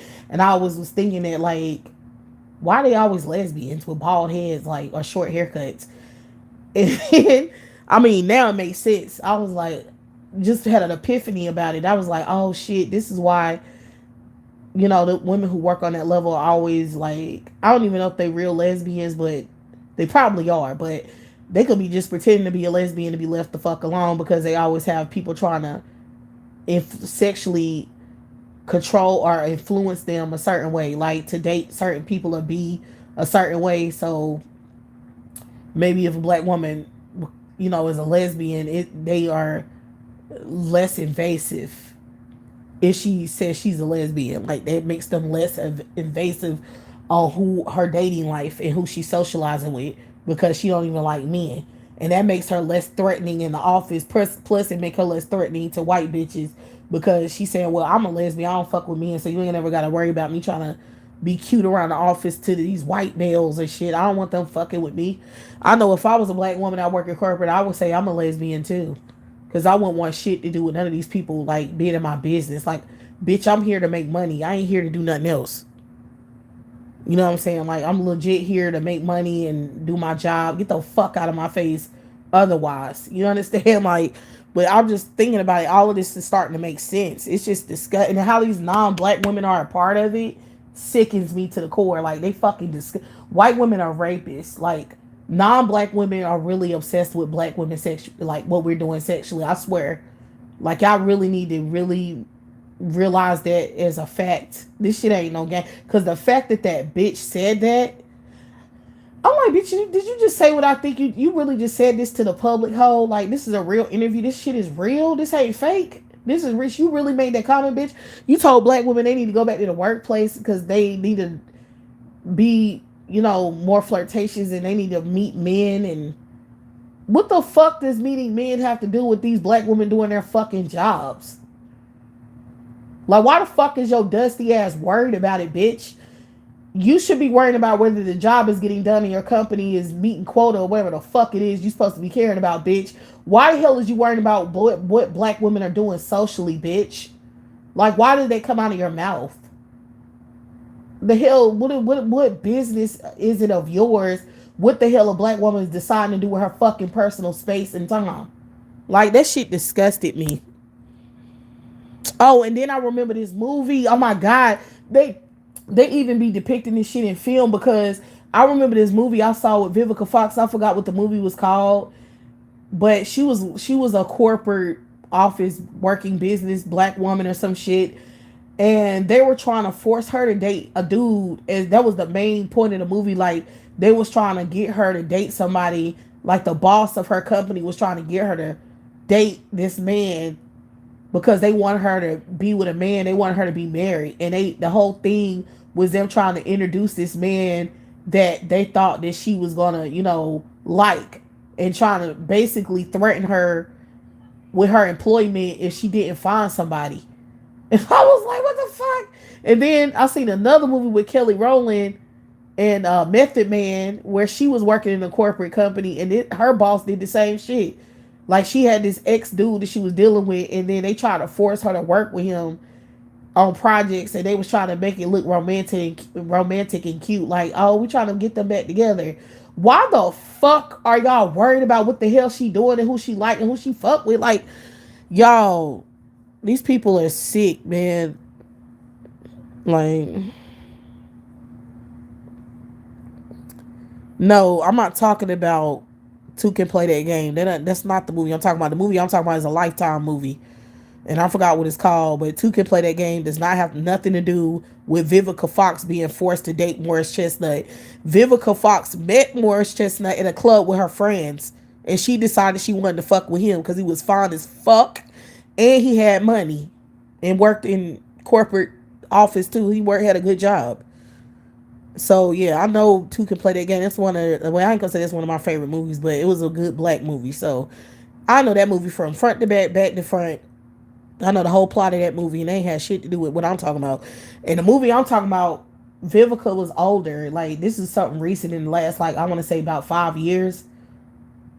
She wasn't young when she played the movie I'm talking about. This is something recent, and it's been a lot of movies like that recently. Like, it's been a lot of movies where these white people movies where these black women are working in corporate and being told who the fuck to date. So clearly that's something they are obsessed about, because they keep writing these fucked up movies where they're telling corporate, black women, white collar working black women who to date. And I'm like, man, anyway, I don't have nothing to do with that, because look, the real deal is the average black woman is not white collar working black woman. Most black women are working class or right above. So don't fall for that shit anyway. And like I said, yeah, just don't date. I'm thinking about, because I personally wouldn't want to work in corporate. I don't give a fuck I don't care if you go to school and get your degree and get your stuff. Like, you need to work for yourself. You need to create a job. All black women with an education with credentials need to start creating their own jobs and companies and getting them some kind of grants or something. I don't fucking know. Like, stay the fuck out of these white people's companies is all I'm trying to tell you, because that's some rape shit that they got going on. And yeah, that's disgusting. Like, I don't know. I don't even know this. I just don't get it. Like, how the fuck? I guess you know what it is. They want all of the regular, everyday, black woman, the average black woman, to look up to these corporate black women and think, oh, I want my life like hers. So in order to, get the regular black woman to give a flying fuck about what these women got going on, is they want to create a certain aesthetic. That's what I'm thinking. Like, they want to create a certain lifestyle aesthetic that they want all of the regular black women to aspire to. So that's why they trying to be so controlling over who those women are, how their lives look. And I'm like, bitch, I ain't looking to no corporate bitch to dictate nothing in my life. Like, I wouldn't even want to work in, I don't give a fuck about the money and that. I would rather not. I'm not gonna have no people up in my face stalking me and interacting with me in a weird way all day and thinking they have any kind of entitlement over my energy, time, and body. Like, bitch, no. I'm not doing no rape shit for no dollars. And I feel like that's what's going on in Hollywood. That's exactly the environment that the black women are in Hollywood. That's exactly what's going on. Them niggas be trying to dangle their careers and money over their head, trying to force the black women. I'm talking about the attractive ones, the sexy ones, the ones with money, the ones with influence, the ones that I don't give a fuck, even if they're not 1000% gorgeous. It don't matter. If she's somebody like who has a lot of influence, they be trying to dangle, money over those women's heads because they either want some pussy, they want young coochie, or they want money. They want the woman's money. They want her influence. They want her under control because she's powerful. She's creative. She's talented. She's assertive. She's smart. Those are the women they try to control. That's the ones they try to put in a headlock. They don't want those women being free. That's why you don't see any free black women in Hollywood. They all struggling. They don't even be making no money like that. And then the nicknames are steal their image and try to give a non-black bitch her whole swag, and then put her out of business and blackball her ass. Do y'all not see them doing that? These niggas hate black women in Hollywood. I can't understand why the fuck black women are still supporting these pieces of worthless garbage. Why don't y'all kill them the fuck off? Like, do you know how many black women's careers they done destroyed? Look at every black woman who's had a story. They all don't be getting their royalties. They don't be getting their money. They be having non-black bitches dangled over their ass, like, to replace them and shit, trying to keep them in check. And y'all letting these fucking Hollywood niggas get away with this shit, man. Oh my God, y'all just keep giving them money and clout. I don't understand this shit.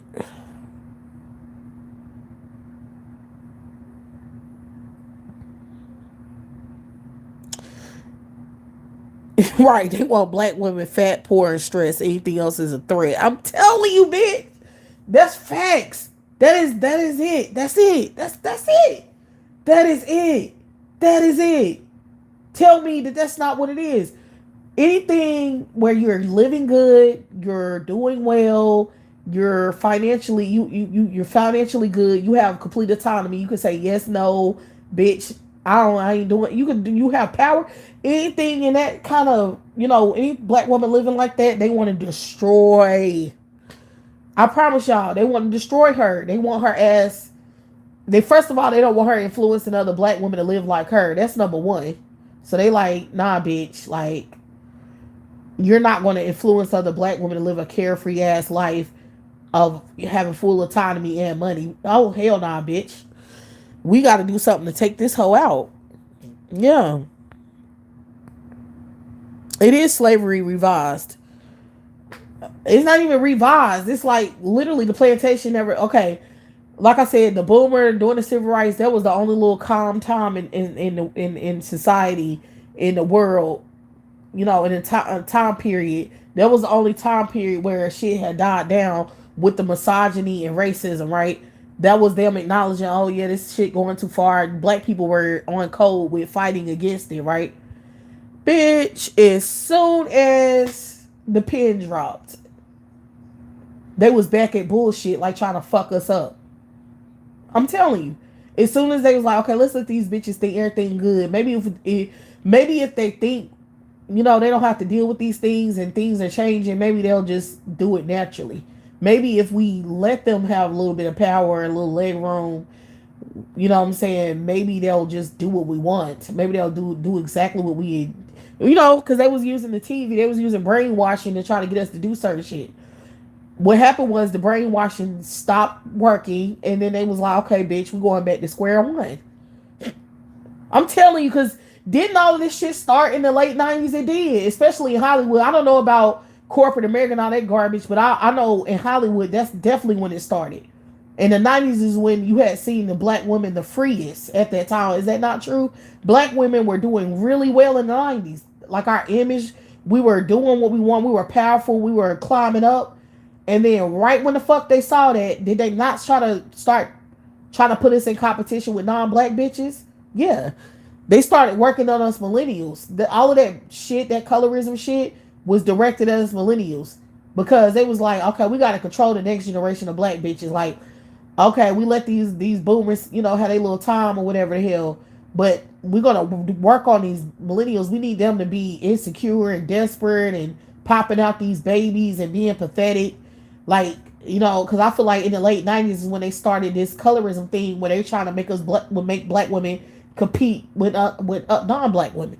They kept trying to create a competition, and they kept putting black females in our spaces. That's when they really started heavily doing that, where you seeing black women image off black hip hop videos. You start seeing black women being, these movies about black males not preferring or liking black women. And then they was making movies trying to make us look bitchy and, what I'm saying, hard to deal with. Like, all of that shit started in the 90s. It did. I mean, they been had their propaganda against black women forever, but I'm just saying, like, I just noticed a shift that happened in the late 90s, early 2000s. It was a shift that happened. Like, that's when J-Lo was relevant. That's when all these non-black Latino bitches became relevant in black female spaces, and they try to perpetuate a competition. It's not a coincidence that Beyonce was light like she was and wearing that blonde hair. That was not a coincidence. It wasn't. Remember, before Beyonce, all of the R&B girls were black and with dark hair. Go back and look. Black was in. Black was the standard. After Beyonce became relevant in, like I said, the late 90s, that's when she became relevant. They might have been out in the mid 90s, but at that point her hair was dark. She like a regular black girl. And then once the 2000s came around, it was just black. Her being light, bright, damn near looking white, and then that blonde hair. And then you had J-Lo and you had all these other non-black bitches starting to infiltrate black culture and being in black female spaces. I know they did. It was all orchestrated, I'm telling you. And if they was doing that with just the industry, then that trickled down to corporate and every other level. Like, trying to make us compete and shit. Trying to erase us and trying to fuck with our image. And it didn't work. I think what happened was shit backfired. We don't give a fuck. And then they realizing that now, so now they just using the law to try to control our ass. Because what it was designed to do, it didn't do. Like, you just had, like, with us millennials, it didn't work on us millennials the way they wanted it to.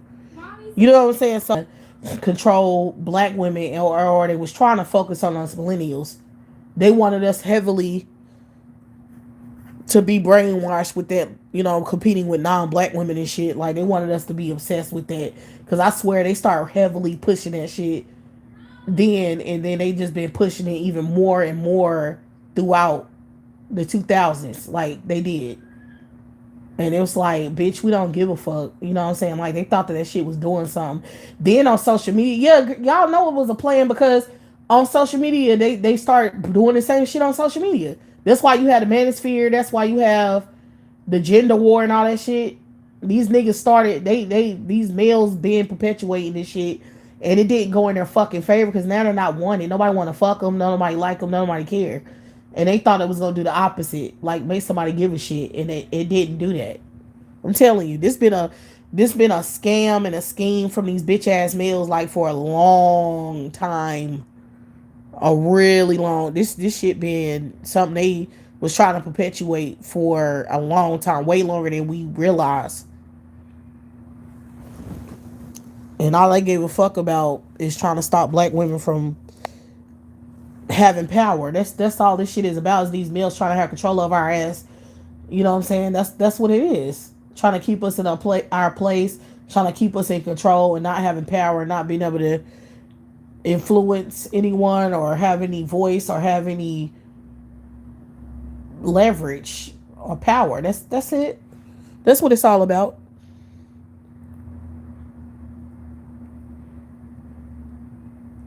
Yeah, you're right, because I always wondered why the hell they had Jessica Alba playing that character on Honey.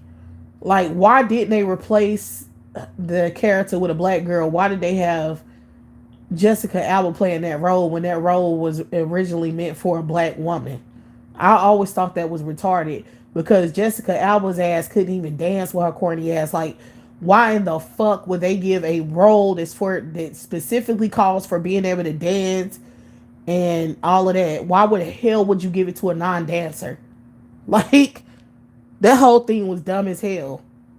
I mean, if you really think about a lot of roles that these non-black women have played that you know black women should have played, you already know what the goal is because these bitches need to not be in our. They don't want to fuck our shit up. I mean, if you really want to talk about it, they really watered down black culture. They made it really corny and lame. Like once these non-black women started being on our videos and movies and shit, it got cornier and cornier and cornier and lamer. Like that's what I hate about my generation. That's the whole point of why I don't like my generation. Because in the early 2000s, the mid 2000s, she got real whack. And it really was embarrassing. Like the movies were so corny. They were so stereotypical and stupid. And there's always some colorism going on. And they was just real cornballs. And I was embarrassed. And for me, that's what Chris Brown represents for me. He was another fucking cornball that came out of nowhere. You know, we was vibing on T-Pain and all of them black dudes during that era, you know, that hip hop era. And then this nigga came out of nowhere and he was a fucking cornball. I was like, what the fuck why is he here? Cause I was like, why is he on the fucking countdown? I did not like Chris Brown when he first came out. I did not. Like he was some Disney Channel star. That's to me, he represented like I love Raven Simone. I love her. I'm not trying to play her, but musically, we was not fucking with her because she really was very Disney sounding. You know what I'm saying? Like she was corny. You know what I'm saying? Like my generation, that's how we felt about the Disney kids. And in my eyes, Chris Brown was one of them. Like it's true. And it's like certain artists came along and kind of fucked up the vibe for me. When they became relevant, the vibe got cornier and lamer. It stopped sounding real like urban. It started sounding more commercial and corny. And I didn't like that. I didn't like it. I didn't like Chris Brown. I honestly didn't like Destiny's Child either. I didn't like it. Um, I was not fucking with it at all. Like I was like, oh, I don't like this pop shit. Like it's corny, it's lame. I liked urban. I liked the girls who was dancing urban and did the urban hip hop dances on the videos, and it sound more black and urban and raw. That's what I was fucking with. I did not like the new age pop shit. The only time I kind of was feeling it was with Aaliyah. Like I said, Aaliyah did it well. Like when she started transitioning to pop, kind of sounding, I was like loving it because I thought More Than a Woman was great. I loved it. I don't think a lot of people was feeling we need a resolution, but I think a lot of people loved More Than a Woman and Rock the Boat. Like at the time that was what we liked. As teenage black kids, we love that sound. And Destiny Child was fucking corny, and Beyonce was lame, and I hated that bitch. I really did. I did not like her. I fucking didn't like Destiny Child. I thought it was a fucking gimmick. I knew it was. I mean, how could you not? They took two bitches out of the group and then just act like everything was cool after that. So I never liked them. I honestly did not. I did not like Destiny Child. I did like Say My Name. I liked a few songs, but I didn't like them as a group. Like I was not fangirling over their ass at all. Like I was very distraught when Aaliyah died. I was pissed the fuck off. I was distraught. And Beyonce made me want to punch her in her fucking face. And I didn't even know why. It's just that I didn't like the bitch. And reality is, yeah, pop is black music too, but there's white pop. You do understand there's white pop and then there's black pop. There's black rock and then there's white rock. Like, we're not the same. We don't do it the same. Like black rock and roll don't sound like white rock and roll. Like that heavy metal shit, that's not our stuff. You know what I'm saying? And some of that pop shit. I mean, you had black writers and you had a lot of black people behind all of the pop songs, period, in general, in the 90s and shit. But I feel like the white pop sound more, it sound good. I think the reason why it sound good is because black people really was behind that shit. But I'll say this, like what I'm talking about is in particular is Bootylicious. I did not like that dumbass song. Like, you know what I'm saying? I didn't like Bootylicious. I thought that was too over. That was doing too much and going too far. I was like, what the fuck? I ain't never heard no black people making no corny ass song like this. My money's too bootylicious. That was so fucking stupid. And I don't know why black people liked it. Stupid. And then I'm a survivor. That was corny too. How people didn't understand that was corny. Like people nowadays be acting like, oh my god, I love that song. No, we didn't. Not my generation. We didn't like that song like that. We were we were singing it like cornballs, like trying to make a joke out of it when we sung it. I'm a survivor. We would mock that shit because it was corny. We were used to urban music at that time. We were used to hip hop, rap, and R&B. Sounding like hip hop, rap, and R&B. We wasn't listening to songs. I'm gonna survive. That shit was not the culture at that point. That's why Beyonce had to look. Let me tell you. Look, people know the deal because that's why they kept saying that Beyonce stole Anne Marie's sound because she did. She was corny as Beyonce was trash. And I'm gonna just be real with you. Like, she was not that girl. Not then. She was people like Destiny Child, but that's because of fuckers were Destiny Child was everywhere at the time. You couldn't turn on the TV without seeing their ass. It was a business strategy. They were everywhere. They were doing interviews, they were doing commercials, they was doing scenes, movie scenes, they were doing every fucking thing they could possibly get their hands on, they were doing. So you seen them heavily promoted because they were everywhere because of promotion. But musically, they were not the standard. They might have been winning Grammys and shit. I don't give a fuck how they did it. Somebody must have sucked somebody's dick. I always felt like that because I'm like, man, I'm not believing that people really put this trash ass song on the, trying to say it deserves a Grammy. I did not feel that way. Okay. That's back in them days where people was sucking people off to get Grammys and be relevant and shit. That was back in those times where shit was legit not about the music. It was about who was sleeping with who. Because J-Lo, that's why J-Lo was, man, if anything can show you that that's the truth, it's J-Lo or her whole relevancy. Like, who was she linked to? Is that not why she was relevant? She was stealing black women's vocals and stealing other people's damn music and shit. She was doing the same thing Beyonce ass ended up doing. So clearly, my personal belief now, I'm gonna be real with y'all. Now that I know Beyonce's affiliation with Diddy, I think she might have been sucking that nigga off back then. That's what I think. Because ever since the dude from Making the Band, that one of the rappers from Making the Band said that they had when they was on Making the Band show and they had to go get that cheesecake that Diddy made them go get. Now the dude, the rapper, one of the rappers, they had to go get that walk and get that cheesecake in the winter, in the snow and shit, wherever the hell. He did an interview saying that Beyonce was who the cheesecake was for. So she was in the studio with, Diddy when he was acting a fool. So now that I know they was in close neck proximity like that, where she was just kicking it in the studio, why the hell, that he was filming that show. Oh, she definitely was getting smashed by him, and I don't doubt it at all. She was a upcoming artist at the time. Like, she was kind of, just making her wave. So I'm pretty sure her affiliation with Diddy had a lot to do with that. Not only her affiliation with Diddy, but her affiliation with Jay-Z too. That's why he was trying to trying to prove, make a point to say he was with her, because that's what she was on.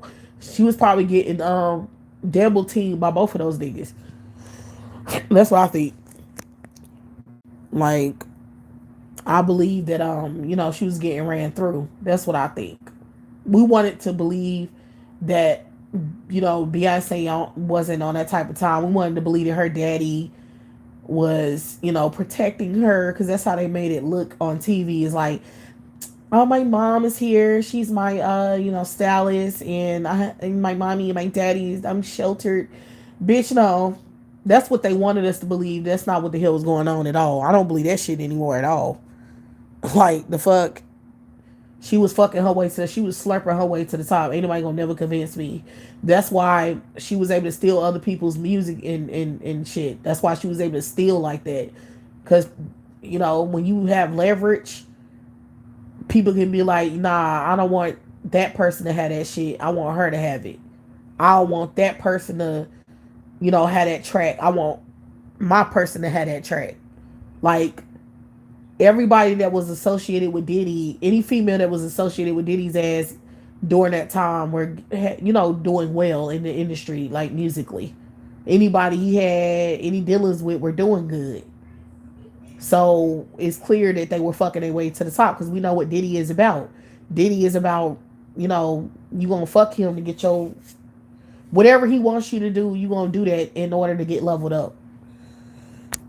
So we all thinking, oh yeah, these women are powerful and they got their little powerful daddies to get them to the top, and they're protected and sheltered and they're privileged. Bitch, it ain't no privilege in being in Hollywood. Like, you don't get privilege there. You gonna fuck your way to the top like everybody else, or you're not gonna have a career. And anyone who fell off, anyone who fell off in any kind of way, and then that explains too why the hell all them child stars lost it. What the hell do we think they was losing their mind for? Why? Like, damn, you're a celebrity. You're doing good. You're getting roles. You're getting movies. You making money. What's the problem? The problem is they had to fuck their way to the top. They was getting molested, raped, and their parents didn't give a shit. That's the problem. Yeah, at some point that'll have a mental effect on your ass. So if we still stupid enough to think that these Hollywood celebrities are just talented and picked and preferred and special, and they're just God's gift to the world and to the industry, like, get y'all dumbasses out of here. Y'all still believe that shit? Like, they done showed you how Hollywood is. Like, everybody done exposed it. You got the Me Too movement. You got all of this shit. You got Cat Williams and all the other bastards out here spilling the beans. So it's clear how the hell people be coming up. Beyonce was sucking her way up to the top, period. She was slurping and fucking. Okay? Yep. That's how she became relevant. That's how the hell she got that that song, the Crazy in Love. She was fucking and sucking, and they was giving her good music to boost her career by shutting other people out. They were blackballing other people and stealing their shit, just like Jennifer was doing. Jennifer and Beyonce was doing the same shit. That's why they both was relevant as fuck in the early 2000s. That's why every other video Beyonce, every other video J-Lo, they got all of the airtime. They was on MTV, stayed on MTV 24 hours, and then also they were on the radio. They were literally on every radio station all day, every day. You heard what's that long? If you have that song, cost a thing, or whatever, my money don't cost, whatever, my love don't cost a thing, whatever the hell song there was. You heard that shit every day, all day on the radio. Like, that was a big ass song. That was a big video. That was some serious shit. And Crazy in Love did exactly the same thing. So hell, okay. If you're ran through, like, if you a hoe and you fuck your way to the top, like, think about it. If Jay-Z seen Beyonce what she was willing to do to suck all these men off to get some leverage, do you think he would really be in love with her knowing that she a hoe? Now, is she a good business strategy? Of course. I mean, the way he did the whole business thing with Beyonce is bulletproof. So they done made a lot of money at the top of the game right now because of the business between them. But if you think that he loved her after she was sucking on his friend, like, I think they were running trains on her. I think that's how, I think Jay-Z and Diddy, I think that's how they got down. And you know how black dudes are. A lot of black males are like that. They like to F girls with their homies. Like, I know a lot of black dudes growing up who are like that. Like, you know what I'm saying? They be talking about running trains and shit, and it's nasty and gay in my eyes, but that's how niggas be getting down. Like, I don't know why, but I'm pretty sure that that's what was going on between Jay-Z, Diddy, and Beyonce. I think they were running trains on her. That's what I know was going on, because at the time that she was young and fresh, why the hell would they respect her? Them niggas ain't have to listen to her fucking daddy. Like, her daddy literally didn't have any influence. He was a newcomer to the industry. He was a manager. And ultimately his punk ass got fired, I believe, by Jay-Z. I think that's why I don't think Beyonce fired her daddy. I think Jay-Z fired that nigga. That's my personal. I don't think Beyonce has no control over shit. I really think that Jay-Z's running her life, and Diddy. I think both of them were running her ass. So they don't want to got rid of Beyonce's daddy. They got rid of his ass. That nigga, you see how off, don't you see how off, acting Matthew Knowles is? Don't he seem a little off to you? He don't act like a normal father. He act like a clout chasing weird ass nigga. And and then he got his daughter's friend pregnant. Like, he got literally his daughter's friend pregnant and these other hoes pregnant. He's off. So if you think that nigga, that trifling ass nigga, is some kind of protector over Beyonce, you crazy as hell. Clearly that nigga is a freak. So he wouldn't have been, getting in the way of Beyonce, leveling up her career by saying, "Oh, you don't need to be doing that. You don't need to be blah blah blah." You know damn well that he ain't saying that one word. His whole goal was getting, them to the top and getting them, getting them famous. That's his whole goal. He wanted to use that as his cash cow, right? He dropped his job. He didn't see, if he really was just trying to do that because he wanted to help his daughter meet her dreams. That whole narrative, this bullshit. If that was the case, then he wouldn't have quit his job. He would have been managing them on the side and still working, because he would have wanted to have employment. Just in case, when he got them to a certain level, he would have been thinking in his head his next business venture, or staying where he was, or something where he didn't have to be a manager for them anymore. But his whole thing was being that fucking manager. He literally quit his job to be their manager. So what does that tell you? He don't give a fuck. Like, that nigga ain't care. He's trying to get her to the top. So by any means necessary, if you got some gatekeepers, which we know they are, what you gonna do? You gonna tell them, "Oh, fuck it, we just did all of this work for nothing. This some whole shit. You gotta, just go home and just, give up your dream because this is some whole stuff." Or is that the case? Or are you gonna be like, "Yeah, bitch, do whatever you gotta do. Like, do what you gotta do. Like, you already know how the hell this shit work. You know how you gonna get yourself to the next level. So, not necessarily having that conversation will pretty much turn your head the other way." You know what I'm saying? I don't know if they had that conversation, but I know that he probably turned his head the other way and let her know, like, kind of in his own way, like, "Yeah, you better fuck him." You know what I'm saying? Yeah, he trying to get with you, then you might want to do that shit. Like, that's what all those parents do.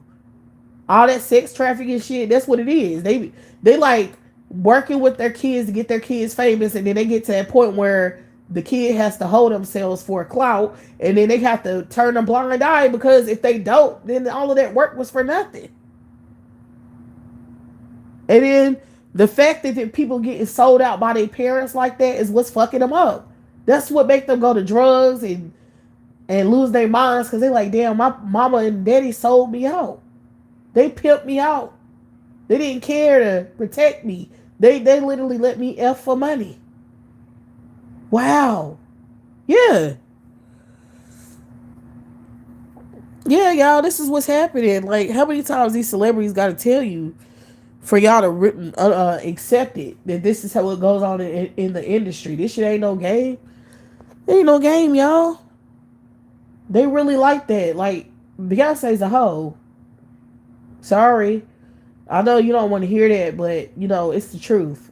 Let's face it now. Her affiliation with Diddy is all we need to know, that he tapped that. Like, why the hell would he? He was tapping everyone. He was effing with everyone. He could do whatever. That nigga had so much power, he could do whatever the hell he wanted to. He could F with whoever he wanted to. Wasn't nobody checking that nigga telling him no. Y'all crazy if y'all believe that shit when you know what you know now. This nigga was able to do whatever the hell he wanted to do. So why would he tap that? Beyonce was the hottest thing in the industry at that point.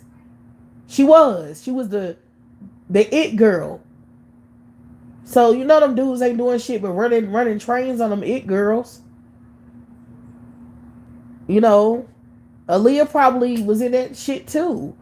Or maybe, see, this is the thing when I know. This is what I know when I'm figuring out.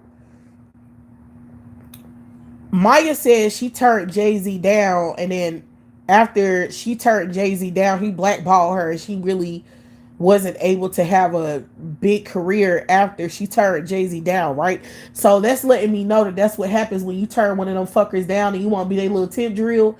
They ruin your career. So with Aaliyah, I'm thinking her turning down Jay-Z was literally what ended her. That's what I'm thinking.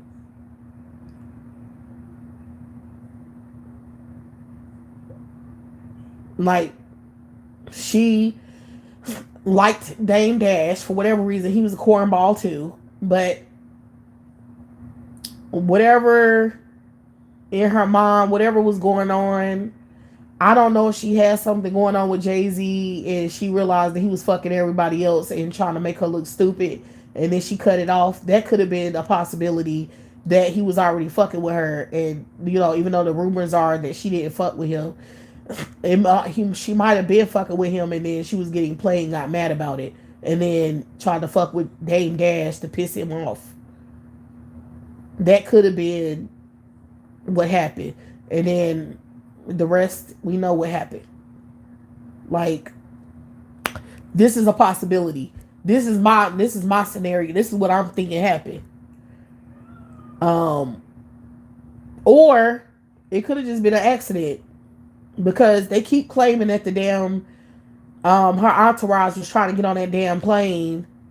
So it might have just been an accident. Like, it might have legit been these stupid motherfuckers in her entourage who literally wanted to get on the plane and tried to harass the pilot to fly the plane,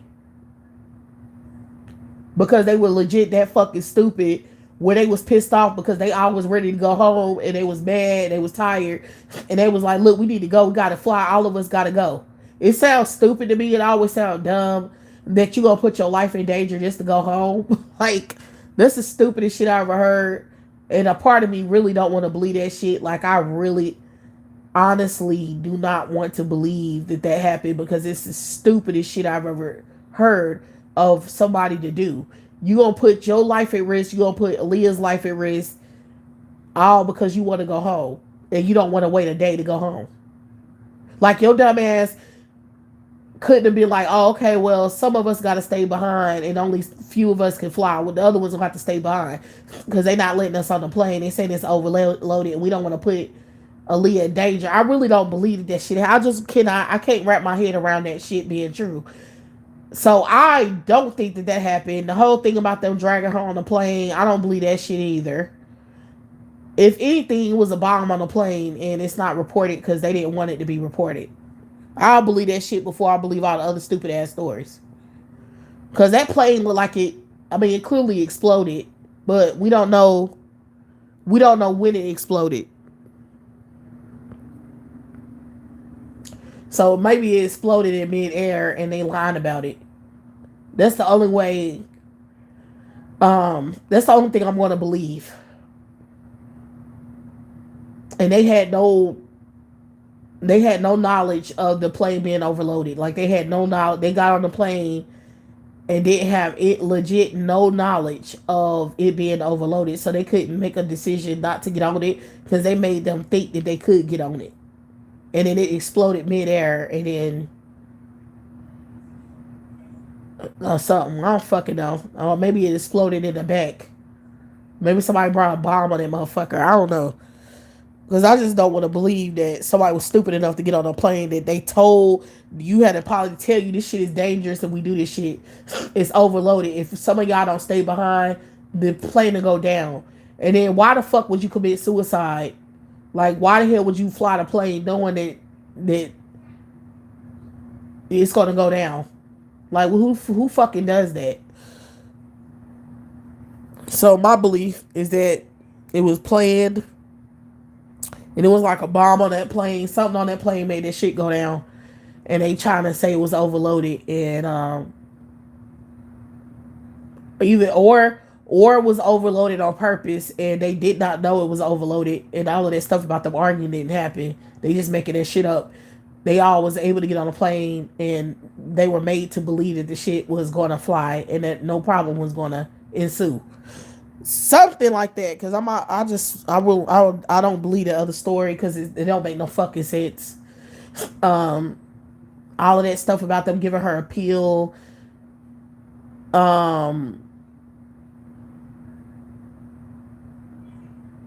Okay, even if they gave her a pill or something, if that really did happen, I'm not believing that they carried her on a fucking plane, because that sounds stupid as fuck too. Have y'all ever heard of a fucking entourage carrying a celebrity on a goddamn plane or carrying them on into anywhere and they were just tired? The fuck? Have y'all ever heard of that shit? Have you ever in life ever heard of a entourage handling their the celebrity they working for, like making decisions for her ass? You know, in that kind of way where they just carried her ass on some shit when she didn't want to go. I don't believe that bullshit either. That all of these lies started surfacing in the last few years. I don't believe none of that bullshit because I don't remember any of these things being said when it happened. I don't believe this shit. So yeah, miss me with the bullshit. I don't believe it. I believe that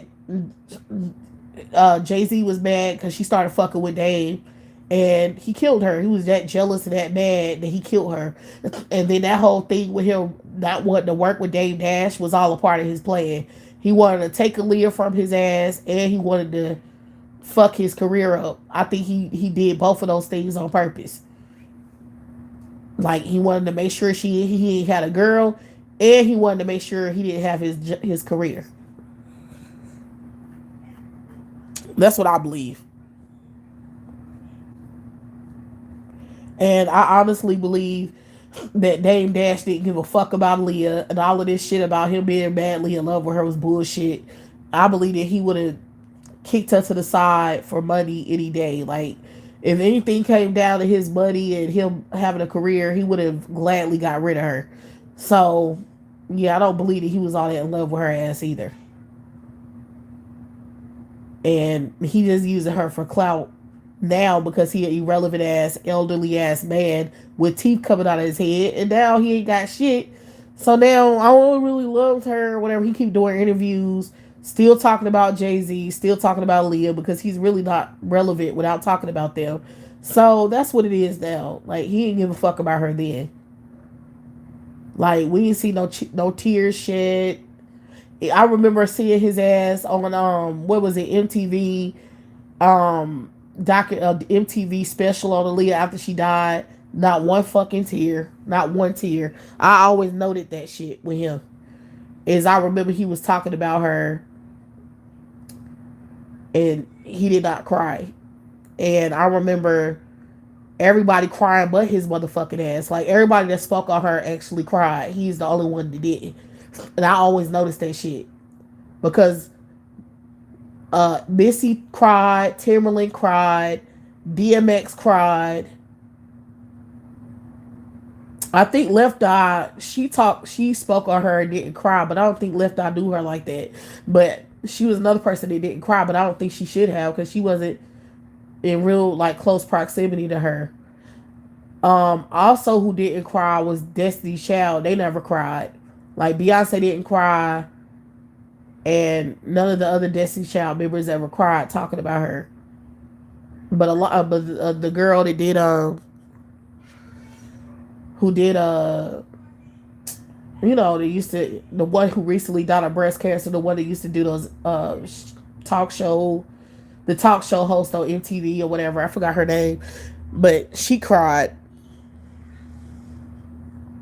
I just remember all the people that cried. And I remember Dame Dash did not cry once. He didn't shed one fucking tear on any interviews. He just looked like that nigga was just moving on with his life, in my opinion. Like he was just on music videos with Jay-Z after it happened, and he was just like partying with that motherfucker. Like, you know, he looked like he was still partying to me. I ain't see that nigga sad, not even a little bit. Yeah, is it Amanda? It's not Amanda. It's an, I always don't know how to pronounce her name.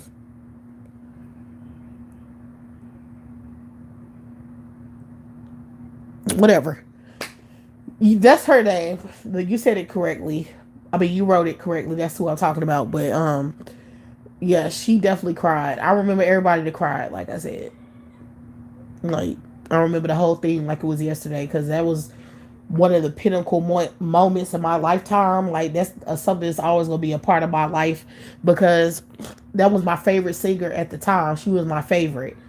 So that was the first time I ever lost somebody that I idolized on that kind of level. Like that was my first experience with a person dying that was really young and while I was really young.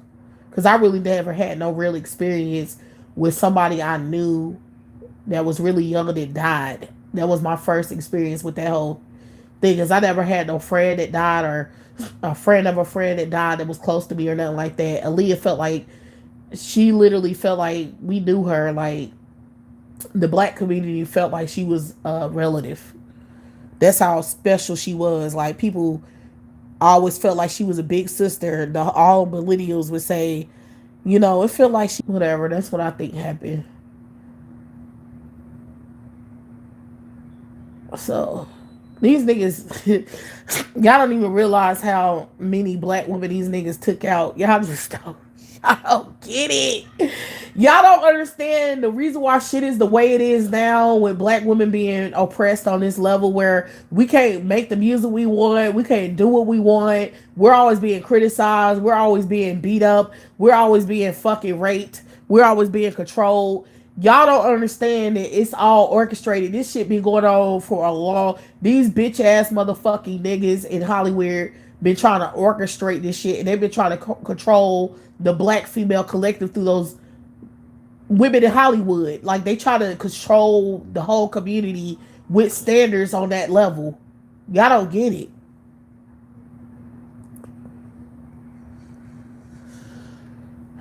Yeah, these elite niggas, the FBA movement is only for elite Negroes. It's only for them to thrive. The FBA is not meant for working class black people to be, to have shit, to have any power, any economic status, anything. It's not for working class black people. FBA is only for elite Negroes who Negroes want to get away with crime and rape and every fucking thing else. That's all it's for. They the only ones benefiting from being FBA. Who the fuck else is benefiting from being American black people, or trying to control some kind of narrative or title? Who the fuck on a lower level are benefiting from that? No one. No one. Your status is staying the same no matter if you claim you FBA or African. It don't fucking matter what the hell you say. So these niggas are full of shit.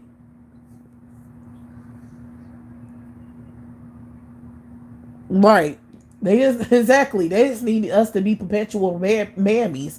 All they give a fuck about is us being mammies and taking care of these bum ass niggas, having their kids, and being laborers for the black community. That's it. That's all the FBA shit is. That shit ain't nothing. And we need to realize that, okay? These people are full of shit.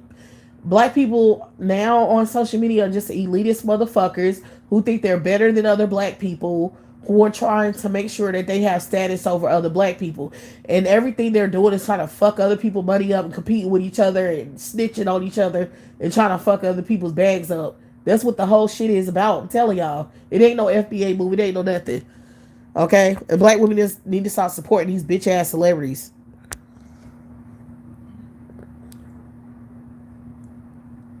Right, all of these FBA movement niggas dolls, none of them are linked to black women. None of these niggas are married to black women. Ain't none of these niggas giving no money to black women. None of that shit. They want you to be on some pro-black American gorilla. These niggas ain't shit. Why would you ever be pro-black American man? Like, they trash. They don't benefit black women at all. They don't even fuck them. Okay? All they out for is self. They just want to have all the money and all the bitches. That's all they care about. So that's what FBA is. Like, you black women, they want to keep you on the mammy bandwagon, paying to see these niggas and listening to their bullshit. Like, get the fuck out of here. Okay? Get on out of here with that. But yeah, y'all, that's real. And I'm gonna go ahead and get off of here. I hope y'all enjoyed this live, and I will talk to y'all later.